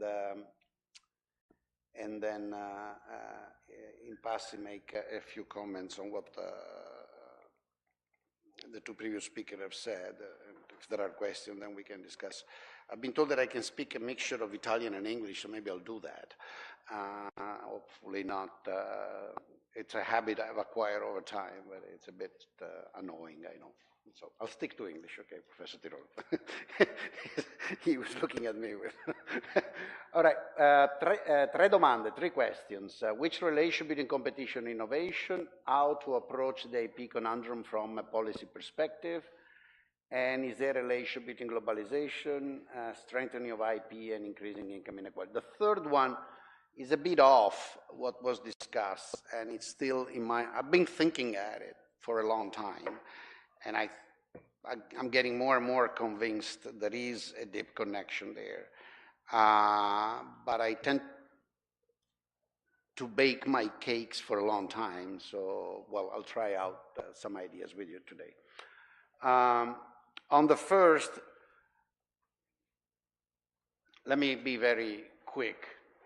In the long run, which comes these days a lot quicker than in the past, innovation is driven mostly by competition. On this, I would be tempted to get into a debate with the presentation that Jean had given of the fundamentals of economic theory about that, but let me make only one observation. I do understand the whole thing about fixed cost, and it's been repeated a number of times in the literature and debate. The only key observation there is that the problem of fixed cost and discovery of the value of the relative investment is appropriate to understand innovation the same way it's appropriate to understand any other good. That is, any productive activity that actually involves any form of a fixed cost is should be addressed in that way. And if that's the case, then we have a theoretical problem, because then why is monopoly appropriate? That's the first and quick answer to the long-run problem. The second is, how about the policy? Roberto was asking, which way we should approach the reform. In spite of having got involved by David enthusiasm, my co-author, David Levine, is actually a lot more militant than I am against patents. Maybe because he's such a wonderful theorist that he just looks at the end. So from a policy point of view, in spite of having taken many times a position in favor of abolishing patents altogether, it's obvious that the way you want to look at it is the same way that they started to look at trade barriers at least twice in the history of modern Western world, one in the middle of the 19th century that led to the first wave of globalization, and the second right after Second World War and after Bretton Woods, when the process of trade liberalization that we now call globalization actually got started. That is, as a long-run plan, very clearly announced project, and I will elaborate on that later. And finally, for the third question, I think there is a very deep link, and to say it briefly, IP protection creates some distortion. We can debate if the distortion are a good price for the benefits of patents, foster or don't foster innovation, but we all agree that there are distortions and costs, and the main one is the creation of a monopoly power. My point is that monopoly powers that IP protection allow are in this economy, in the trade globalized economy, and also due to technological change in the last 40 years, much more dramatic than they used to be. And they are at the root of the winner-takes-all phenomenon that we seem to be facing more and more frequently, hence the link to income inequality. A few more thoughts on each one of the topic, and the first, competition. You see, for the economists in the room, or for those that have some interest in economic theory and the way economists think at growth, the debate is actually extremely old in economics, and it goes back to two famous names, Monsieur Bertrand and Mr. Marshall. The Bertrand view of competition is a view in which, because of price cutting, producers tend to quickly move price to marginal cost. And therefore, to the extent there is any fixed cost, this cannot be recovered. If you sell your good at the marginal cost of producing it, there is no surplus. And if there was a fixed cost of any kind below that, that goes uncovered. Okay? Marshall had a different view. So what does Bertrand basically require? It requires that productive capacity in the hand of each of the participants is large enough when they play price cutting that anybody can fill the market if they win the price war. Okay? Now this does apply in certain circumstances. And the question is, does it apply? Most of the relevant case, does it apply when a new industry is born because of innovative activity? From that point of view, I think evidence, this stuff is not a matter of theory. We have two perfectly good theory for both arguments, and they're fine. They're logical, they're coherent, they've been developed.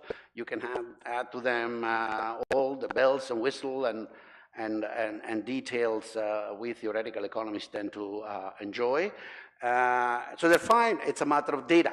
Marshall's story is, well, the first guy come in, and he builds a factory, and he's got a new good, and he sells the factory. The factory has limited capacity, like when Apple comes out with its own new iPhone, or your preferred game station comes out, and there are huge lines in front and long waiting times. And obviously at that price, they're selling the good to the people that value it a lot at a very high price, way above marginal cost. They're earning rents.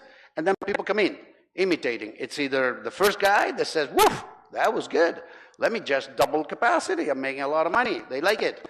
And, then he cuts off on his rent a bit, but he's also making a lot of money. Or there are other people in a world without patents that come in and imitate and expand capacity. And so the issue is, yes, eventually those rents disappear. That's exactly what the market system is supposed to do, and that's what makes it good. The good thing of market system of competition is they dissipate rents. It's not good. That's why taxi drivers don't like competition, especially in Italy, because they sit on rents. Rents are a bad thing. They're not a good thing. They're good for a while, and then they become bad things. So these are the two stories. And they've been there for, I would say, a couple of centuries, a century and a half. We've been debating them. I think it was a pity that we wasted the last 3 decades in something called the new growth theory that added absolutely nothing to our understanding of that, and just got everybody confused on some vague externalities and stuff like that have absolutely zero to do with the issue. Well, in fact, the theory I like has got 3 names. It's got Marshall as a basic one.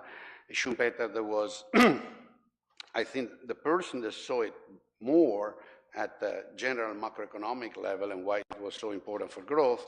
Plant, nobody knows, but he was a distinguished gentleman at LSE in the 30s that strongly argued this point. And then, in fact, when David and I got to the same conclusion back almost 17, 18 years ago, looking at it from the point of growth theory, our senior colleague, well, was David's colleague, but I kept being at UCLA all my life in some sense, Harold Dempsey says, whoosh, you're saying the same thing that Harold Plant and George Stigler said.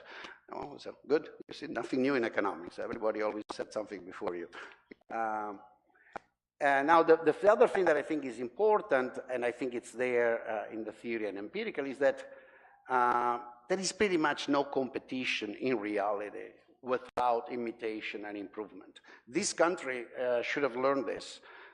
This, like many European countries, are countries that grew very fast after Second World War because that's exactly what we did. We took what basically the Americans were doing and their technologies, and we just imitated and sometimes made it better, or at least became capable of competing, and that was what we call the miracle of the 50s and the 60s and part of the 70s in Europe. That's what allowed the catching up. And without that, there is no growth and there is no further innovation. If you want to understand China, that's what you want to do. The miraculous fast growth of China is just that.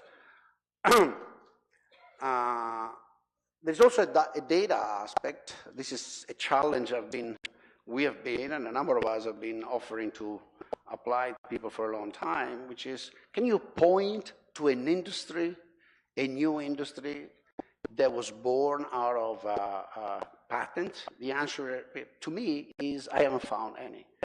As Bill Gates correctly pointed out, even the software industry now makes so much use of patents would have not existed if patents had been there applicable to software in the 70s and 80s. It literally not existed. Let me give an example that everybody can rely upon. Think of the browser. In today's legal framework, we could actually patent the browser. With patent business method, you can easily patent the browser. The very same idea of the browser, the same way that Jeff Bezos patented the one-click purchase, you can certainly patent the browser. If we patent the browser, if the kids, well, they're all my age now, they were young, if the guys at Illinois that did Netscape, people may not know, but the browser was born out of public funding and academic research at University of Illinois, Urbana-Champaign. If they had patented the browser, we would probably still have something terribly inefficient. Those that have some years of work on the internet, you remember the first version of Netscape was a monster. There would be no e-commerce, there would be no really Amazon, there would be none of the fun and the activity we do, because that's the speed at which those things. And in fact, Microsoft itself would have not been able to catch up, because Microsoft, when they discovered that, oops, those guys innovated, we didn't. And that's a great tool. Ran over to the University of Urbana-Champaign and went over to the president and said, how much you want to sell us the core code of the browser, which, because had not been patented and because it had been financed by NSF money, was retained by the university. And I forgot now what the 100 million check was, but that was the way in which actually they imitated, which is good. It's good. I think Internet Explorer competition eventually produced the best thing. If people are curious, let me cite myself for a bit. We have a paper, 2013, the Cato Public Policy Papers, with David and two younger co-authors, Correa and Ornaghi, that actually show, and this is quite remarkable because there is very little applied research on this, there is no correlation in the data, not even at the industry level, between measure of growth in labor productivity and measure of patenting, even when patents are weighted by citation and similar other device to distinguish the silly patent from the valuable one.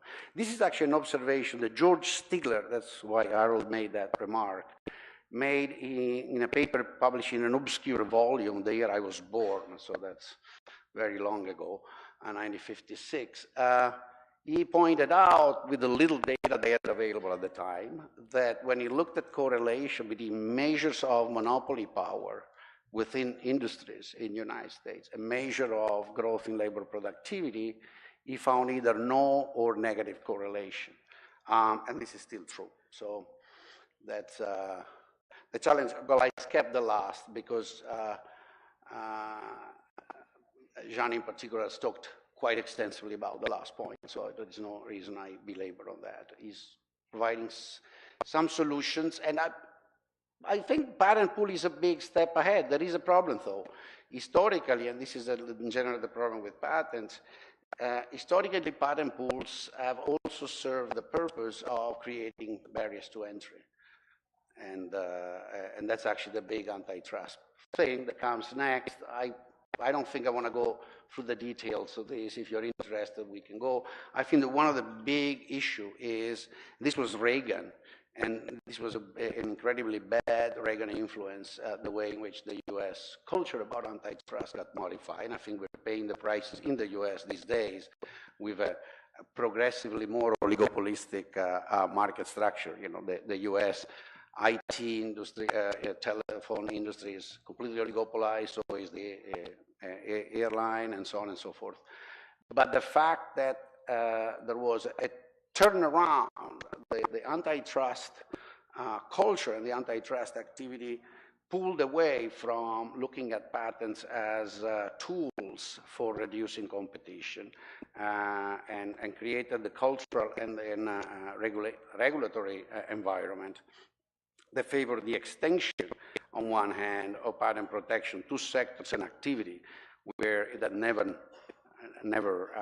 entered, and then created the obvious incentives for what I think is, in the short run, the most damaging cost of patent these days. In the long run, obviously, it's impeding growth, but in the short run is this gigantic waste of resources in legal battles and quarrels and patenting around among holders of large stock of patents that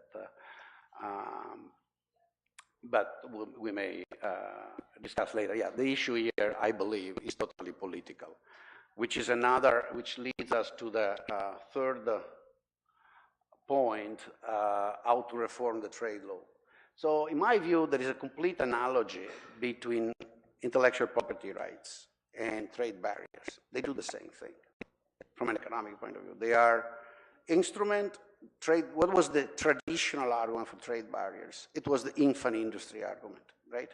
If I don't put a trade barrier, my little siderurgical industry that is just born, they're learning the job, they're learning how to do it, will be destroyed by those bad Germans, bad Americans that have been making steel for such a long time, have larger capacity, lower cost, long.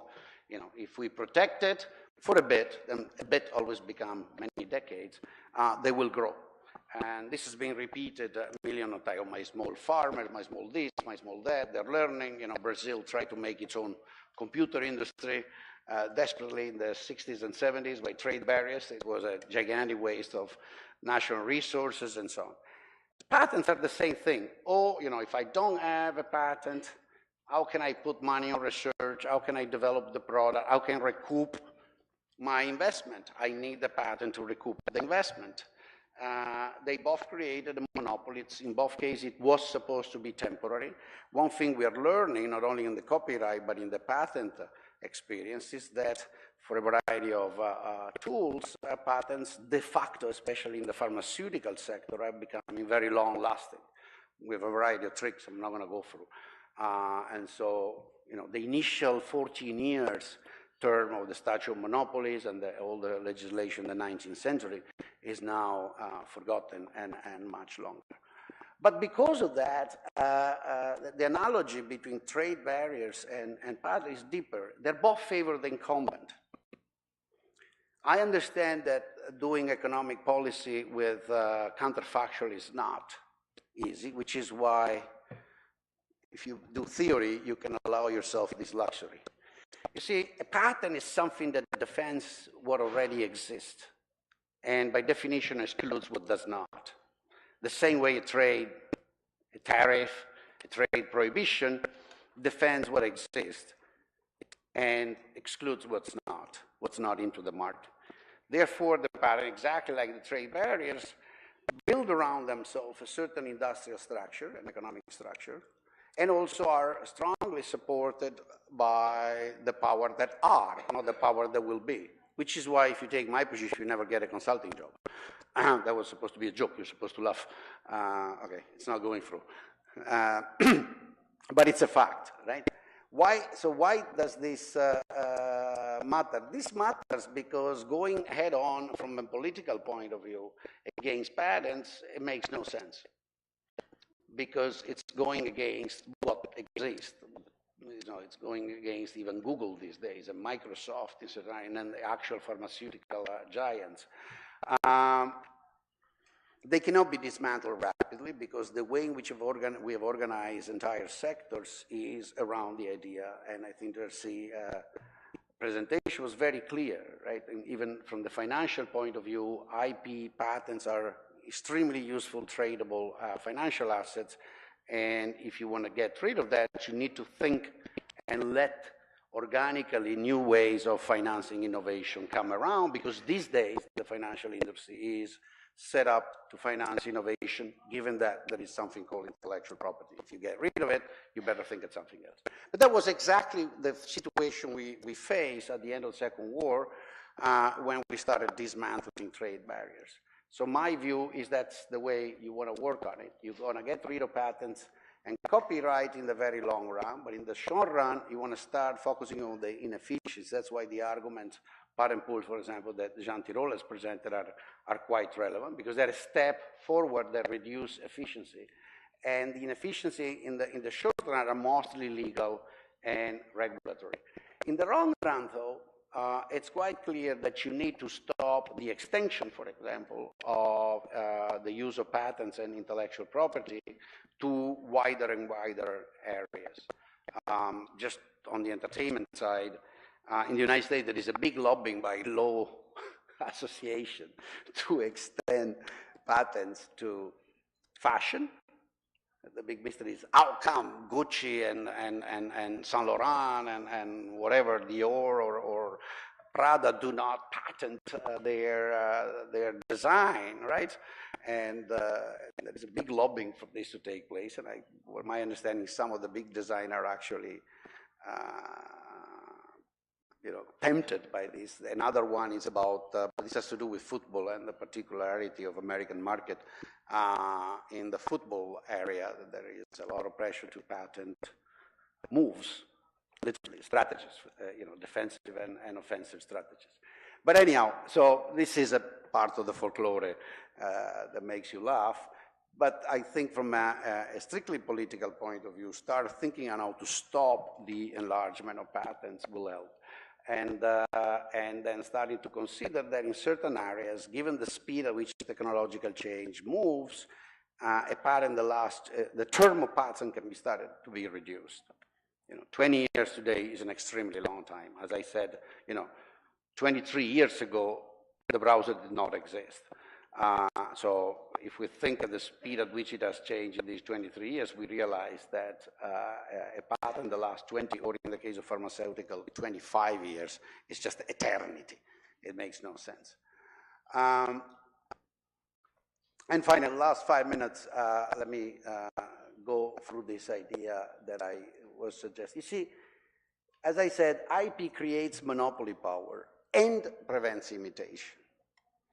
Now, the thing I believe is very important is that when you prevent imitation through a patent, you do it for an area, typically a state.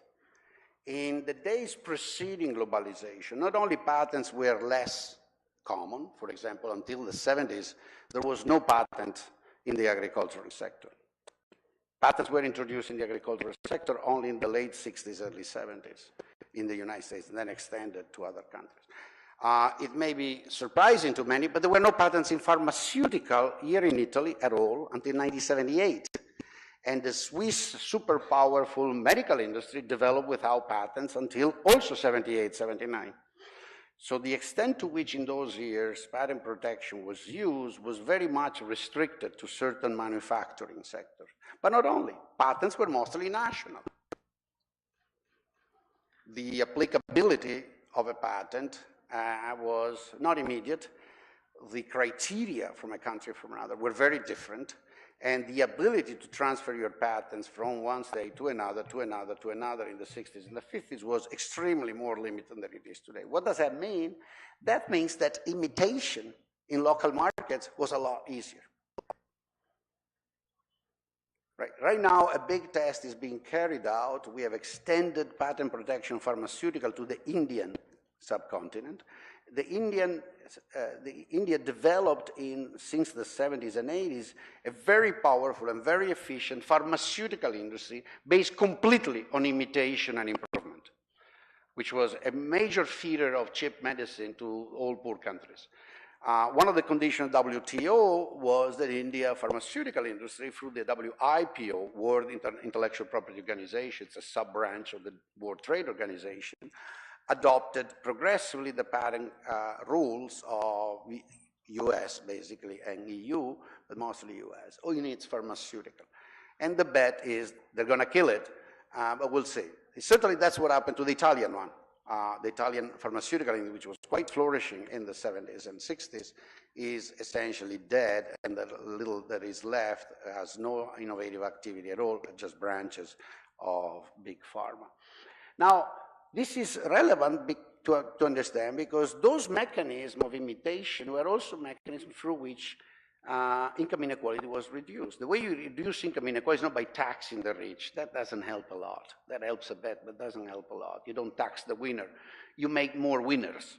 You allow the little guy to imitate the big guy, and so maybe the big guy makes 100, he makes 30. But 30 is a lot better than 10, okay? 30 is 30% of 100, not 10%. And that's how you increase the labor, allowing the imitation is the main way in which the gigantic surplus from innovation are shared. That's how, some innovation have enormous surplus. There's no doubt. There's only one way of sharing in that surplus.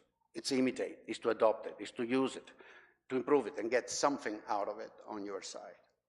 What our current environment is doing is, in fact, on one hand, globalizing patents.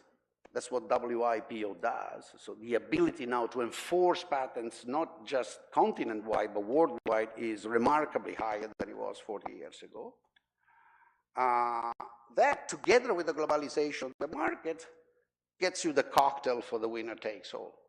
Let me give you a couple of examples and I'm finished. Think about Facebook or WhatsApp.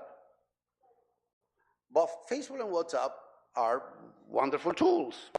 In some sense, from a social point of view, I guess, WhatsApp more than Facebook, but hey, we dedicate more time to the second than to the first because of the fun component. There is no competition for either that we know. Well, there is competition. Where? In China. Do I advocate that? No. China, because of the great internet wall, those applications and others are not used. Guess what? That produced WeChat. WeChat is not bad. It's as good as WhatsApp. Point is that it thrives, and it could be because WhatsApp patents could not be enforced in China. Same for Facebook. There are various alternative social groups over there.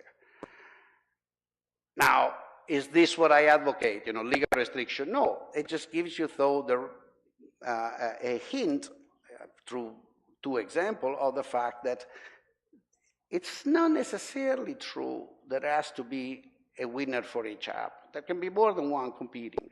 The extent to which IT patents play a role in that case to make it impossible to have more than one competing, therefore sharing the surplus, and making Zuckerberg, I'm very happy for him, and I hope he sends a check.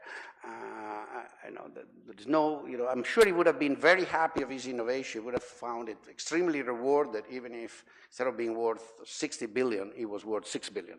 That's still plenty of money to go around. And that's one thing I believe that has become extremely relevant. I don't have time to go on, but if you start looking at the sources of the very big capital gains in the last 20 years and at the source of the very big salaries, you will see IP protection entering in one form or another. It's true in the entertainment industry, it's true in the sport industry, and as I said, it's true in a variety of industry in which innovation has become crucial. So that's where I think a connection is quite present and it's worth investigating. Thanks.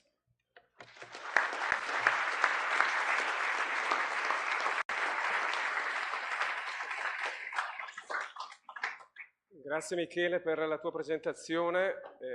Considerando tutti gli interventi, ritengo ci siano molti argomenti su cui la platea può intervenire e questo è il momento per poter fare domande ai nostri speaker. Quindi lascio la parola a chi volesse intervenire per porre delle domande. Qui abbiamo il microfono.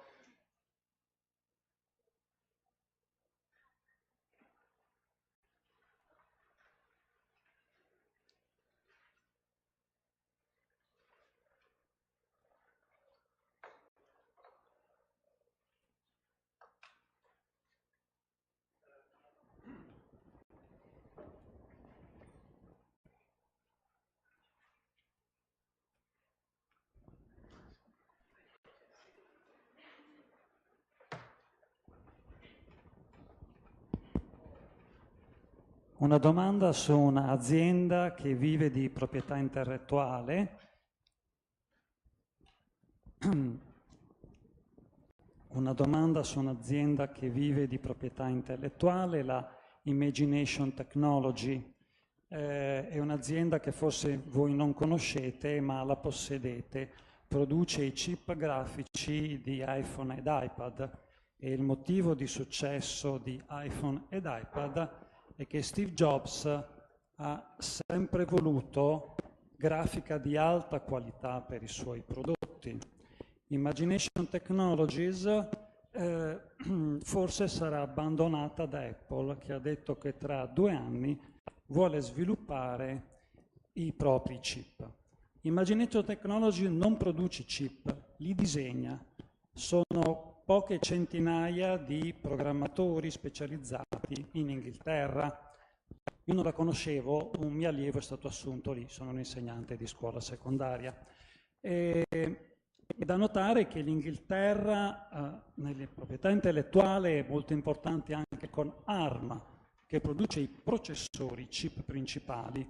ARM è stata venduta ai giapponesi della SoftBank l'anno scorso. La domanda è, la proprietà intellettuale potrà essere difesa da una piccola azienda inglese contro Apple? Imagination Technologies dice che sarà difficile per Apple sviluppare una propria tecnologia e afferma che la propria esistenza sul mercato è stata dovuta solo al fatto che la vendita della proprietà intellettuale era abbastanza economica da impedire la creazione di iniziative analoghe. Quindi proprietà intellettuale economica a prezzo ragionevole, barriera all'ingresso. Il problema è, riuscirà a difendere la sua proprietà intellettuale? Grazie.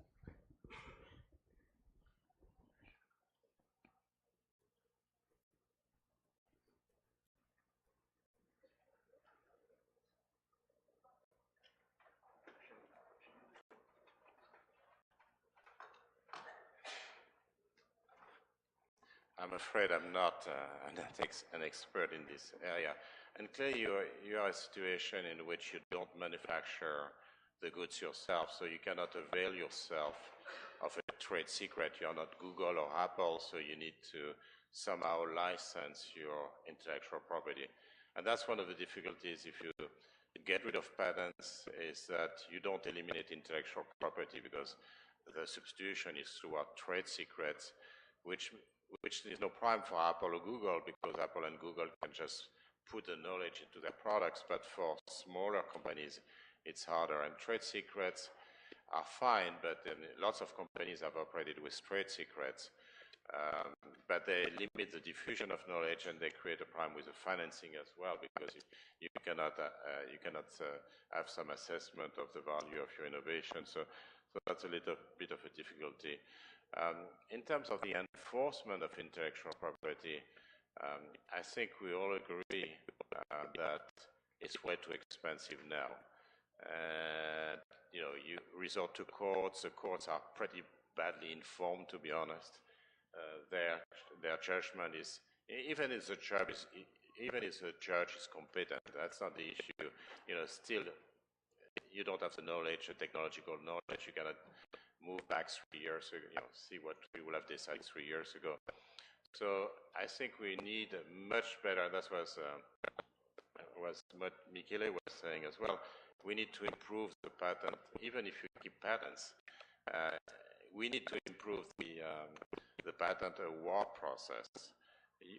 Way too many patents are ridiculous.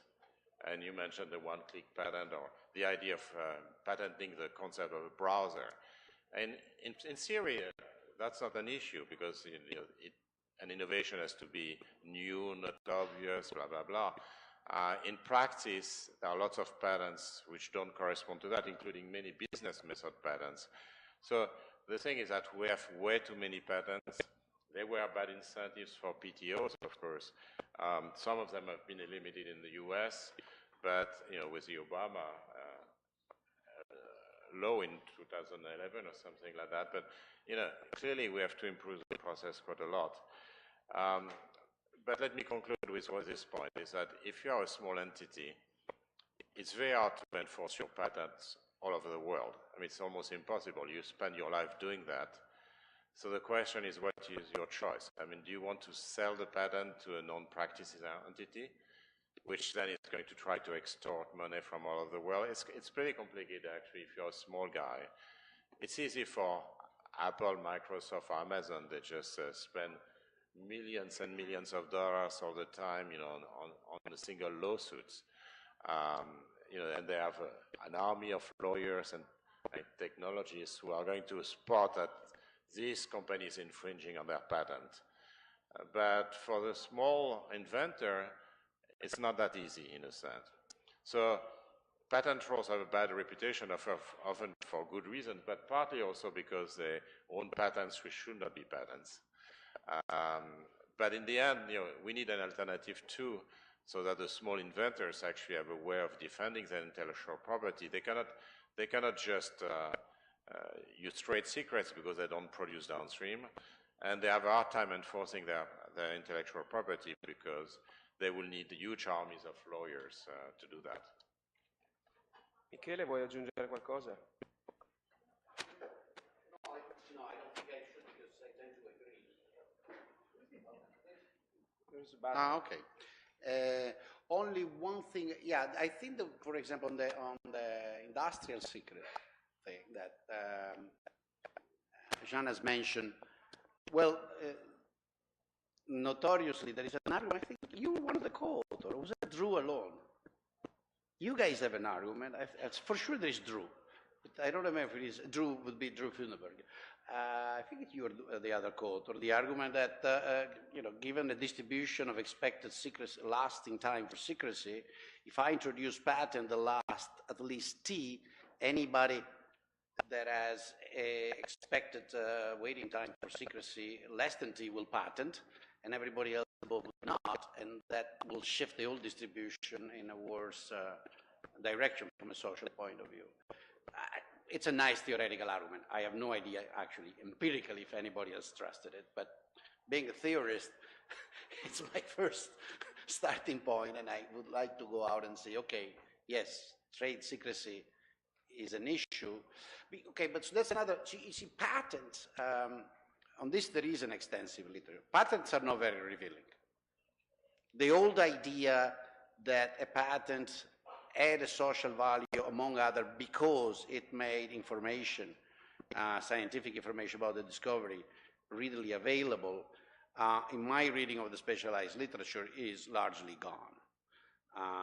Not only because the level of technological advance is such that either you are already in the game and then the incremental thing in the patent can be used, that's typical for pharmaceutical, but also because there is wide acceptance of patents with less than full disclosure of the actual technical implementation thing.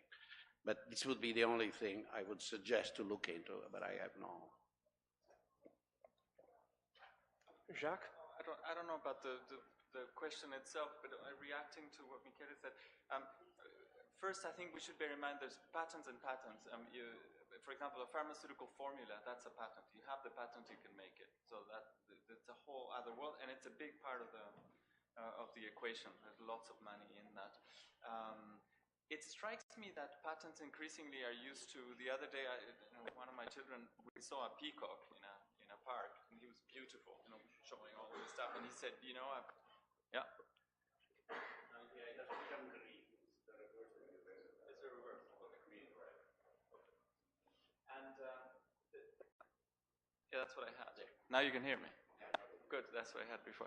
And so, the point being, he said, I've read in Science and so on that the peacocks get the best females and the best situation in life and so on and so forth. The more beautiful their feathers.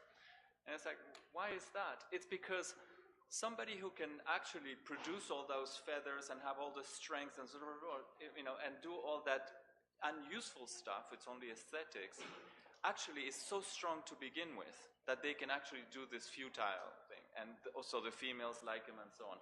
And I think patents are also a lot, increasingly, that's my sense, it's totally anecdotal, a way of signaling yourself to, if you're a small company, signaling yourself to the guys. It's not so much about saying, if you infringe my knowledge, I will sue you, because if you do that to Sony, to Apple, and so on, they probably can have already a stack of 500 patents that they could use to countersue you, because they do that in this way.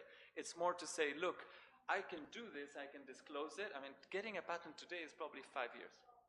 In today's market, it's just, to get it examined. So it's like in today's market, it's gone. So it's more a signaling, and so you decide to file for a patent or not, whether you want to signal or not, essentially to the Sonys and Apples and whoever else you want to be signaling.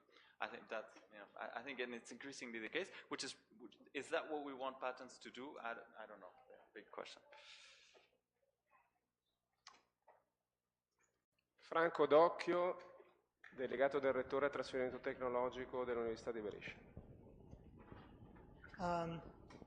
I wonder, I'm seeing it from the university viewpoint. There is a current trend for university, at least in Italy, saying publish or perish. That means that the bibliography is full of ridiculous scientific publication as well as ridiculous patents. Now, I would say something to the professors saying patent or, well, not perish, but get ill. And now, is there, in your viewpoint, a good compromise between publish or perish and patent or perish for a university professor?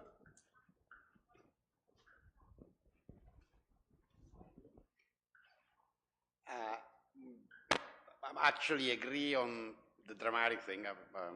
Well, I guess that gets personal, so I should stay away from that. I think in the case of our profession, we don't have a solution, actually. It's an interesting thing. It's a classical case of a Nash equilibrium. We all said that people have to publish. We all said that that was the only objective criteria we had. And at a certain point, as my former colleague Ed Prescott, also Nobel laureate, like Jan said, well, the good thing at Minnesota, he claimed, is that we not only count papers on the CV, we also read them. But apparently this is not done everywhere, and so that's created. But I don't have a way of suggesting, given the current organization of higher education, how you get out of that. Now, that connects to what Jacques was saying about the signaling aspect of patents. I think it would be easier to solve in the case of patent, if that's the truth. In the sense that if what matter is signaling, and if what matter is that I have to establish my status with the patent to then kind of go on the market or let me be seen, one can do the following two reform steps. One, I'll give you the patent, but the patent I give you is very short, 5 years, 3 years. That's enough for signaling. And in the case in which you want a longer patent, we reverse the burden of proof. That is, instead of just showing me you did something new and not obvious, the criteria, you also show me that there are effective costs of production and effective elasticity of demand and speed of imitation that would make it unsustainable for this particular innovation to become profitable in the market if I did not give you a patent longer than n years, where n is a variable number. After all, we do that pretty much with all regulatory authority for most utilities. We should, it would imply firing a bunch of guys working at the patent office these days and putting some other guys in, but it seems doable. For academia, it looks more complicated. See, Jean knows better than me. Well, I don't know better, but it's true. Let's start with publish or perish. It's true that researchers also are looking for intellectual property rights. They are very eager to put their names on ideas. I know we have this idealized view of research, which I don't want to corrupt the minds of the young, but it's true also that there are high stakes in research, And this is not necessarily money, of course. It can be fame or it can be positions in universities. And that, of course, induces, as you might predict, sometimes some bad behaviors, which is that it goes, there is outright fraud. Actually, there are a bunch of papers which shows how much fraud there is. But there are also some kind of race to be the first to have one's name on an ID. And of course, we don't like that, because it's contrary to the ethics of research. But, there's a little bit of human behavior there too, where if you have high stakes, you also have misbehavior sometimes by the less scrupulous people, and you see some of that. And in principle, the journals, and that we get to publish and perish, there is a ranking of journals, and the most serious journals are there actually to certify the quality of your work. And you can never do a perfect job with that, of course. And one of the reasons for that is that there are delays, but also what we call free riding, which is, you get a lot of brownie points by publishing, but you don't get many brownie points by spending 2 weeks referring a paper because it's a public good. And you have exactly the same thing for patents, which is, there's a good idea which is now more common, which is the opposition process. So when there's an application for a patent, then other companies and other inventors can come in and basically try to say, no, this is not new, this is completely obvious. And because the PTO office, sometimes it has a wrong incentive, but also there's limited time, there is limited competency because they have to compete with high salaries offered by firms, and law firms.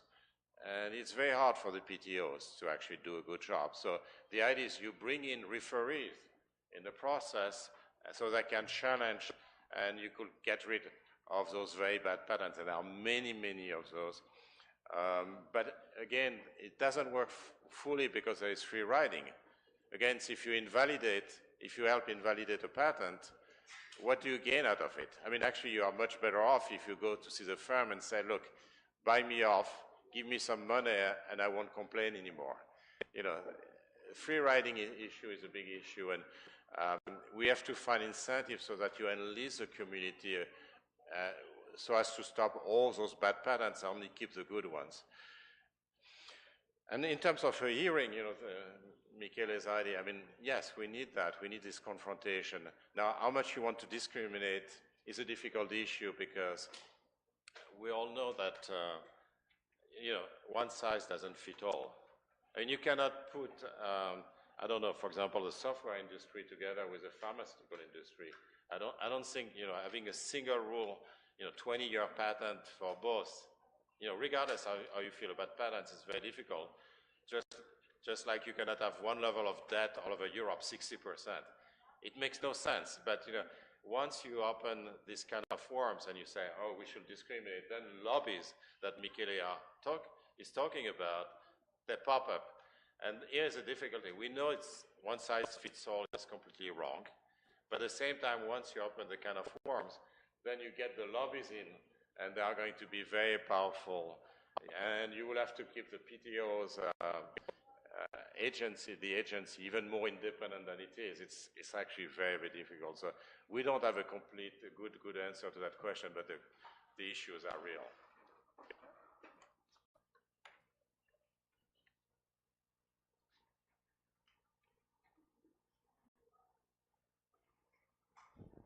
Thank you. Thank you for the 3 very enlightening lectures.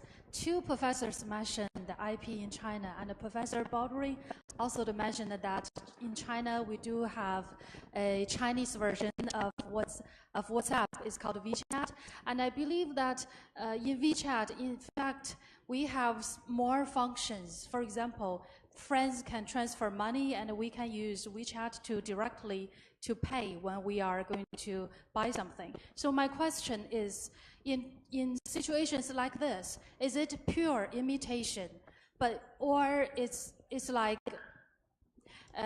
we can say the Chinese WhatsApp learned from the foreign WhatsApp, but then we made some advancement, some progress. So how to deal with such situation? And I believe in internet sort of things, these things always happen. So how to judge whether it's pure imitation or how to deal with these kinds of things. Thank you.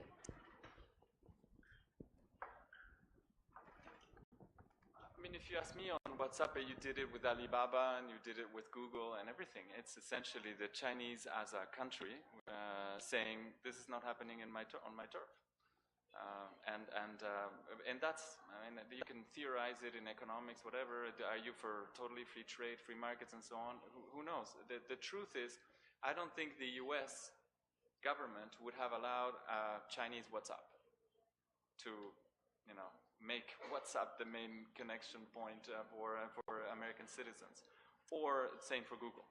I don't think if France or South Africa or China had developed a Google before, I don't think the Americans would have accepted it. Either they would have supported something which was an alternative or crippled it with litigation and so on. That's a game they play, and that's a game China is playing. So the way I see it is, and the point about its imitation or not, or whether you can transfer money through WhatsApp, I mean, with mobile phones in Africa, you can transfer, they're much more creative in terms of transferring money than we are, for example. Once you have a new standard, let's call it a standard, in this case, the Chinese WhatsApp, then innovation will flow. But the key is that at key junctures, I think there's a geopolitical game happening, and it's, do you get to the standard that you want? When Galileo happens, no, I stop it until the military application of Galileo cannot happen, because otherwise the Americans know that's a huge issue for them. And so that's, you see, I don't see so much the issue in terms of imitation, not imitation. It's like there are critical technologies that, you know, some countries are actually, very militaristic about it in the way they approach them. And then they let the market work or not. But it's, you know, there are key junctures where those things don't happen.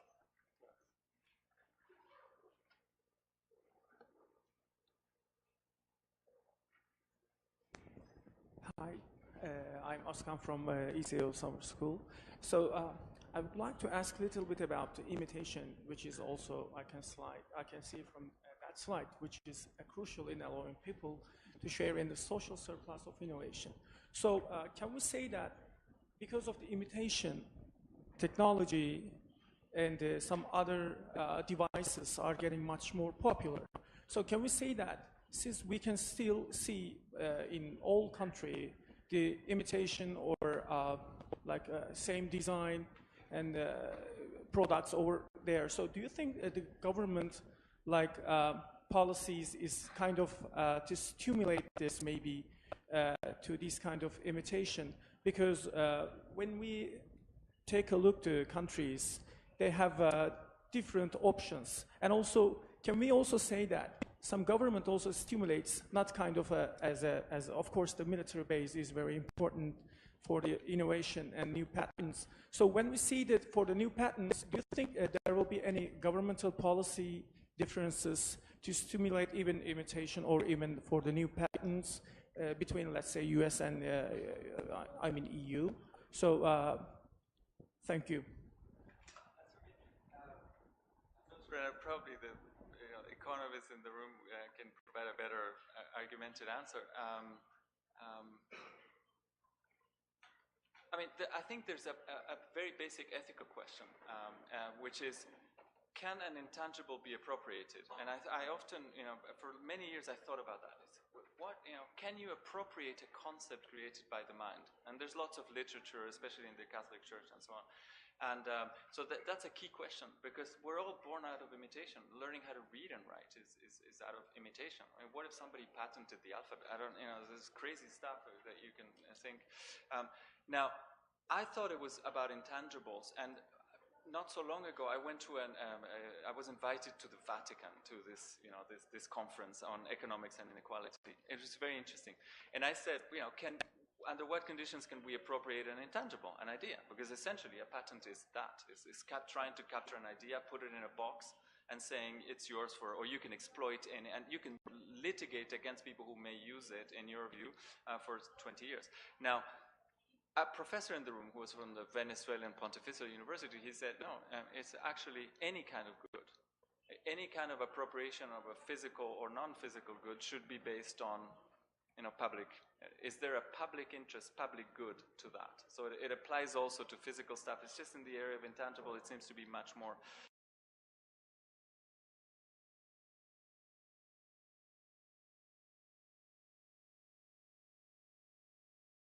You define what inspiration is. I don't have an answer. You probably have a formula which says, yes, at this point we start into, Well, let me say one thing, because this is something actually with David we fought a bit and we wrote about on this moral issue. And the issue was, the way we saw it was when we were asked the question by people that were coming from a certain tradition like Demsetz and other Alchian in economics, says, why do you think private property of a piece of land is a good thing? And actually an exclusive property, you have a monopoly on your house, right? And you don't want to allow me to have a monopoly on my idea. And the point, I think, is very simple. The idea, exactly as you said, the intangible idea, contrary to my house or my cup of coffee or the bottle of water, is infinitely reproducible. Whereas my house is exclusive. Either I live in my house or you live in my house. Either I drink the cup of coffee or you drink the cup of coffee. We know the whole argument there for incentive to maintain, invest in goods that are finite in supply and are exclusive. So what's the solution? The idea, because the idea does have the public good aspect. This is something Ken Arrow pointed out, many people pointed out.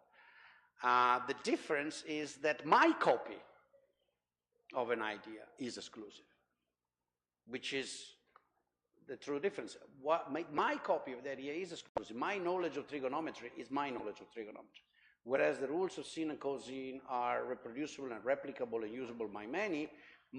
And that thing has value. In fact, it has so much value that I get paid for teaching it and making copies of it. This is something I remember mentioning to my old teacher, Paul Romer, that was an advocate of the opposite view in class. He says, they pay you for teaching me Rockefeller. Rockefeller is a book in convex analysis, which is a very old thing. They're all public ideas, and I could study by myself. So it means that your copy of Rockefeller, the one you have in your brain, is worth more than the pure physical copy there and the one I have in my brain. I think along those lines, there is a way of thinking from the moral and ethical and, if you want, legal point of view to this issue. I'll stop here, otherwise it gets too long, but making a distinction between the abstract idea and its implementation in our mind or in physical good, I think it's a way of approaching it. Well, on imitations, I would like to add some comment on a different angle. If you think about imitation, it's not only linked with IP, of course, and that goes back to the discussion on the winner takes all ID, which is one of the big concerns of our time. We have global monopolies, but of course, part of the issue with those monopolies is that they come from what's called network externalities. So, the reason why you're on Facebook or WhatsApp is that your friends are also on Facebook and WhatsApp. Or the reason why you use Waze or Google search engine is that they're better simply because there are more people on those search engine or those on Waze. And that gives a better service because you can build on more data. And that means independently of any, there is intellectual property in there, of course, but independently of intellectual property, those network effects gives you a winner-take-all thing. So the question is, how do we react to that? And that's where competition policy has to be improved, I think. For one thing, you need contestabilities. By the way, if that's a reason, if Google or Facebook are just monopolies just because they're having network externalities, you don't need to add IP as an incentive, right? You get already the entire cake without the IP just because you just have an installed base of users. So there you don't need any extra IP, and most of the IDs which are used, at least by Facebook or WhatsApp, are completely obvious, right? Or Uber, you take Uber, everything that Uber does, and does well, by the way, it does very well, are actually completely obvious IDs which already existed elsewhere. So there's nothing new in those IDs, and there should be no patent on things like that, no IP on that. And anyway, Uber already benefits or will benefit from network externalities. So, you know, there's already enough of a reward. So what you want is several things, and we have to work more on that. One is contestability, because you want new players to be able to enter, and often they enter on a market niche. So starting with Google, I mean, it entered on the narrow search engine thing. If you think about Amazon, it was just selling books. I mean, it's a very narrow thing. They enter and then they build an empire, but you want other empires to be able to come in, and also standalone players, more specialized players to be able to come in, and you know, that has something to do with the bundling and the tie-ins that you have to prevent. The other thing is that once those platforms become powerful, they become what's called must-join platforms. So, you know, there were several cases in Europe about Bookings and Expedia. So if all of you are using, or even 20% of you are using Bookings, if you are an hotel, you have to sign to any condition that Booking is imposing on you, maybe 25% commission fee just for the internet connection. Simply because if you have what's called a most favored nation clause, or a price parity clause, or a price covariance clause, saying you won't find a lower price elsewhere, there's no reason to go anywhere else than Booking if you're a Booking user, because you'll find the lowest price and because all the hotels are there. But then if you're an hotel and you want to reach those 20% of customers, your only option is Booking. And this is true with Amazon, this is true with Google, this is true with credit cards, it's true. And now Uber is raising, you know, the commissions in France to 25%, and so on and so forth. So those platforms are becoming, which bring value. I mean, that's not the question. They bring a lot of value. But those platforms are becoming monopolies, and they can impose any conditions on the merchants, on the producers of books, on the hotels, on anybody else, just because they are must-join platforms. So those are just two examples, must-join platforms and contestability, where we have to improve our antitrust in order to basically make sure that those natural monopolies, and we are going to have many more in the future, actually are going to be tamed in some way. Per restare nei tempi, anche perché abbiamo un'agenda per il pomeriggio, abbiamo spazio per un'ultima breve domanda, se volete.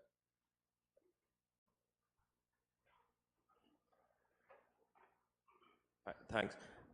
Thanks for the interesting talk. My question is, if we see we have United States, which is on the cutting edge of the technology right now, and we see India and China, which are at the lower cost and perhaps even improving on the value chain. As Professor Bullerin talked about Schumpeter, and there is the other concept of creative destruction, we don't see that much happening in Europe, and particularly in this country. Would you shed light on what were the causes, and also what these countries can do to improve on the innovation part? Let me say a few things about my home country, which is France, where we have trouble with innovation policy, and there are several obstacles to that. We don't have, of course, business angels, and we don't have venture capitals that much. Most of it is public, actually. The public domain is completely dominant. They don't do a bad job, actually, but still, I mean, it's, you know, it's entirely dependent on the public domain, which actually keeps the startups alive for too long. They don't know how to cut things when they don't work out. We have assets in France. So if you talk to an American venture capitalist in France, there are not that many, because as Jacques said, actually, it's very segmented. So, you know, the French venture capital is French, and you don't have that many foreign venture capitalists, and also startups coming from foreigners establishing themselves in France. Berlin is a little bit better, but, you know, by and large, Europe is like very segmented, and that's quite true what Jacques said on that. But so in France, we have very talented engineers. That everybody recognizes that. They are very cheap. You can get them for cheap. you have lots of subsidies. I mean, subsidies is not the issue. I mean, you get subsidies all the time, except that when you are successful and you go for an IPO, you move abroad. Actually, the numbers were very telling, and the migration to the US and to Switzerland, it's a very, very small fraction, but those are the most successful. We have 3 unicorns in France, and they are actually very small. BlaBlaCar is one of them. They're actually very small by international standards, so that's really an issue. And then the university system is crucial. And I was appalled when I asked some venture capitalists, do you know University of Pierre and Marie Curie, Paris 6, which was one of the best universities in Europe? They say, oh, we know it, but we never go there. And this is appalling if you think about it. But more generally, we have our university system is not at the level of the US or the UK or Switzerland in general. And I think it's a big handicap because we fail that way. It's not the professor so much, but the professor attracts students. The students and very talented students across the world actually create startups if they are encouraged to do that. And if they are encouraged to stay in the home country, then they create jobs and wealth and taxes. And, in the end, the US and the UK and Switzerland are free riding on the entire world. But, the culprit is also Europe, the way we treat this prime. And we give a lot of subsidies and our engineers are good and cheap, but in the end, we don't create that much wealth. And let me finish with the following observation. I'm very concerned about income inequality today, but also tomorrow, because you have now firms which are being created by 3, 4, 5 people. Those people are completely mobile. They speak English perfectly. They are citizens of the world, which is a nice thing. And they can migrate whenever they want, especially at an IPO. So, if all the biotech innovation and all the internet companies are started in the same country, you can redistribute income as much as you want in your home country, but you're not going to redistribute very much. And that's one of the big challenges we are going to face. I think all that's been mentioned is true. I sense that, it's a shame, for example, that the UK has been very creative in terms of, if you look at groups like Imperial Innovations, IP Group, and so on, and that even the US don't have that. That way of listing essentially deal flow access to universities is quite innovative, and it's a shame for Europe that we may be cutting ourselves for. They may be cutting themselves from that, so that's we may lose in that type of creativity. I do sense a number of I don't know. There's something changing in France, particularly, but also if I look at the Germany and so on. You have a number of very successful entrepreneurs who actually created unicorns, relocated to, for example, Silicon Valley, and actually came back with a company, not with the money to start a new company, but actually Criteo, for example, is one case in point, where they came back. And the reason why they came is not because the guy likes his French passport, is because business-wise, things are improving. And access to talent and so on. So there may be something changing there. I see it in around Stockholm as well, and in Berlin. There are a number of people who do play well the US game, but also I think it's also Asia, which is changing things. So it's no longer I go to the valley, list my company and so on. You have to also be in Asia. So it's things are changing. One last point is I see that I don't know if you've spotted the creation of a European defense fund, which essentially is quite interesting. It's out of the Trump issues, Putin and so on. Europe has now decided, France and Germany decided, okay, we're going to do joint research for military purposes. This may have wide-ranging implications. If you look at a point of history, Jean Monnet's own life, during First World War, his main point, he was a young man at the time, he was pressing to have joint procurement from the US of planes and steel. And he only got it 3 months before World War I. So he was appointed by the French and the British to jointly, so that the French and the British were not actually competing for the price of, and so on. And that gave him the idea of the European Commission Union as we know it. And I think it's interesting. This may trigger quite a few changes. Essentially, joint military procurement, joint research. Today, you have 17 types of tanks in Europe. for example. And the US has 1, planes, you know, we have 31, and I think the US has 6, and so on. So this may actually have wide-ranging implications, because it may mean that France and Germany and beyond, you know, the continental Europe is actually changing its mindset and losing some of its, you know, virginity when it comes to technologies. Yeah, I totally agree. And let me add only one thing. Well, what Jean said about France applies multiplied or divide, if you want. We have a factor of 10 to this country, which I think is in a much worse situation, in spite of the macro data saying, well, it's only in a little bit worse situation. I mean, derivatives are different. Because of what Jacques, in fact, pointed out, we see a variety of phenomena, especially in northern countries, of this coming back and ability finally to adapt to this world. I see extremely little here. And now in the recent few years that I've been here and looked around a bit more, I literally find some. Let me mention one that I just discovered shortly ago, something called H-Farm, created by Riccardo Donadon in near Venice, is an example. But it's really a lonely example, and in fact, in talking to him, you realize what are the problems. And the problem, in the case of Italy, I don't think only Italy, I think it's in other countries, but in Italy it's particularly dramatic, especially because it used to be a very dynamic country, is cultural and institutional. It's what I think Jean was saying. And also Jacques, in the description he was giving before about, you know, the attitude of the venture capitalist and the tendency of private individuals to go take the risk and so on and so forth and try it again and fail 10 times and try the 11th one. This is dramatically missing in countries like Italy, and not only, as I said.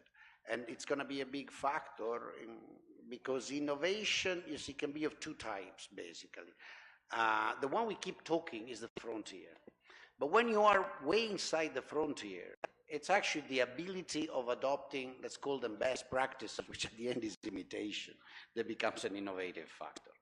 And when you're starting to be really inside the frontier, like a large part of this country is, and you don't eat, and you see a generalized cultural refusal to adopt best practice, that you start to get worried. The old debate in many European countries about all the OGM or GMO, whatever they're called, you know, all the biological things, that's terribly bad, and the refusal of that. The old debate that you still find in Italy. In Italy, there are places where you ask for the internet connection, and they don't understand. It's like asking for running water. It's some creature of the devil. It's you know, this wanting to the sacralization of the way we were, our little town, our ways of going around. You know, look at the reaction that has been in Italy against Uber. As I think it was Jean mentioning Uber before. He said, look, Uber is not the end of the world. It's a cheap thing. It can be imitated. It's pretty obvious. It just had a gigantic success because the way in which the taxi service is regulated in most places in the world created a gigantic surplus to be captured, and therefore somebody had to come in and just kill that inefficiency. You go to Asia, Uber does not have a lot of success because wherever it tried to enter, it got imitated right away by the taxi companies themselves and didn't have the big success. In Italy, not only that, in Italy there is like a generalized refusal of Uber.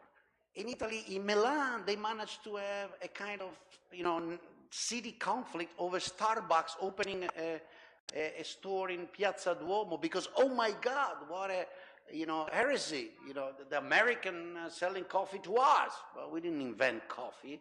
We maybe invented some good coffee machine. Coffee comes from somewhere else.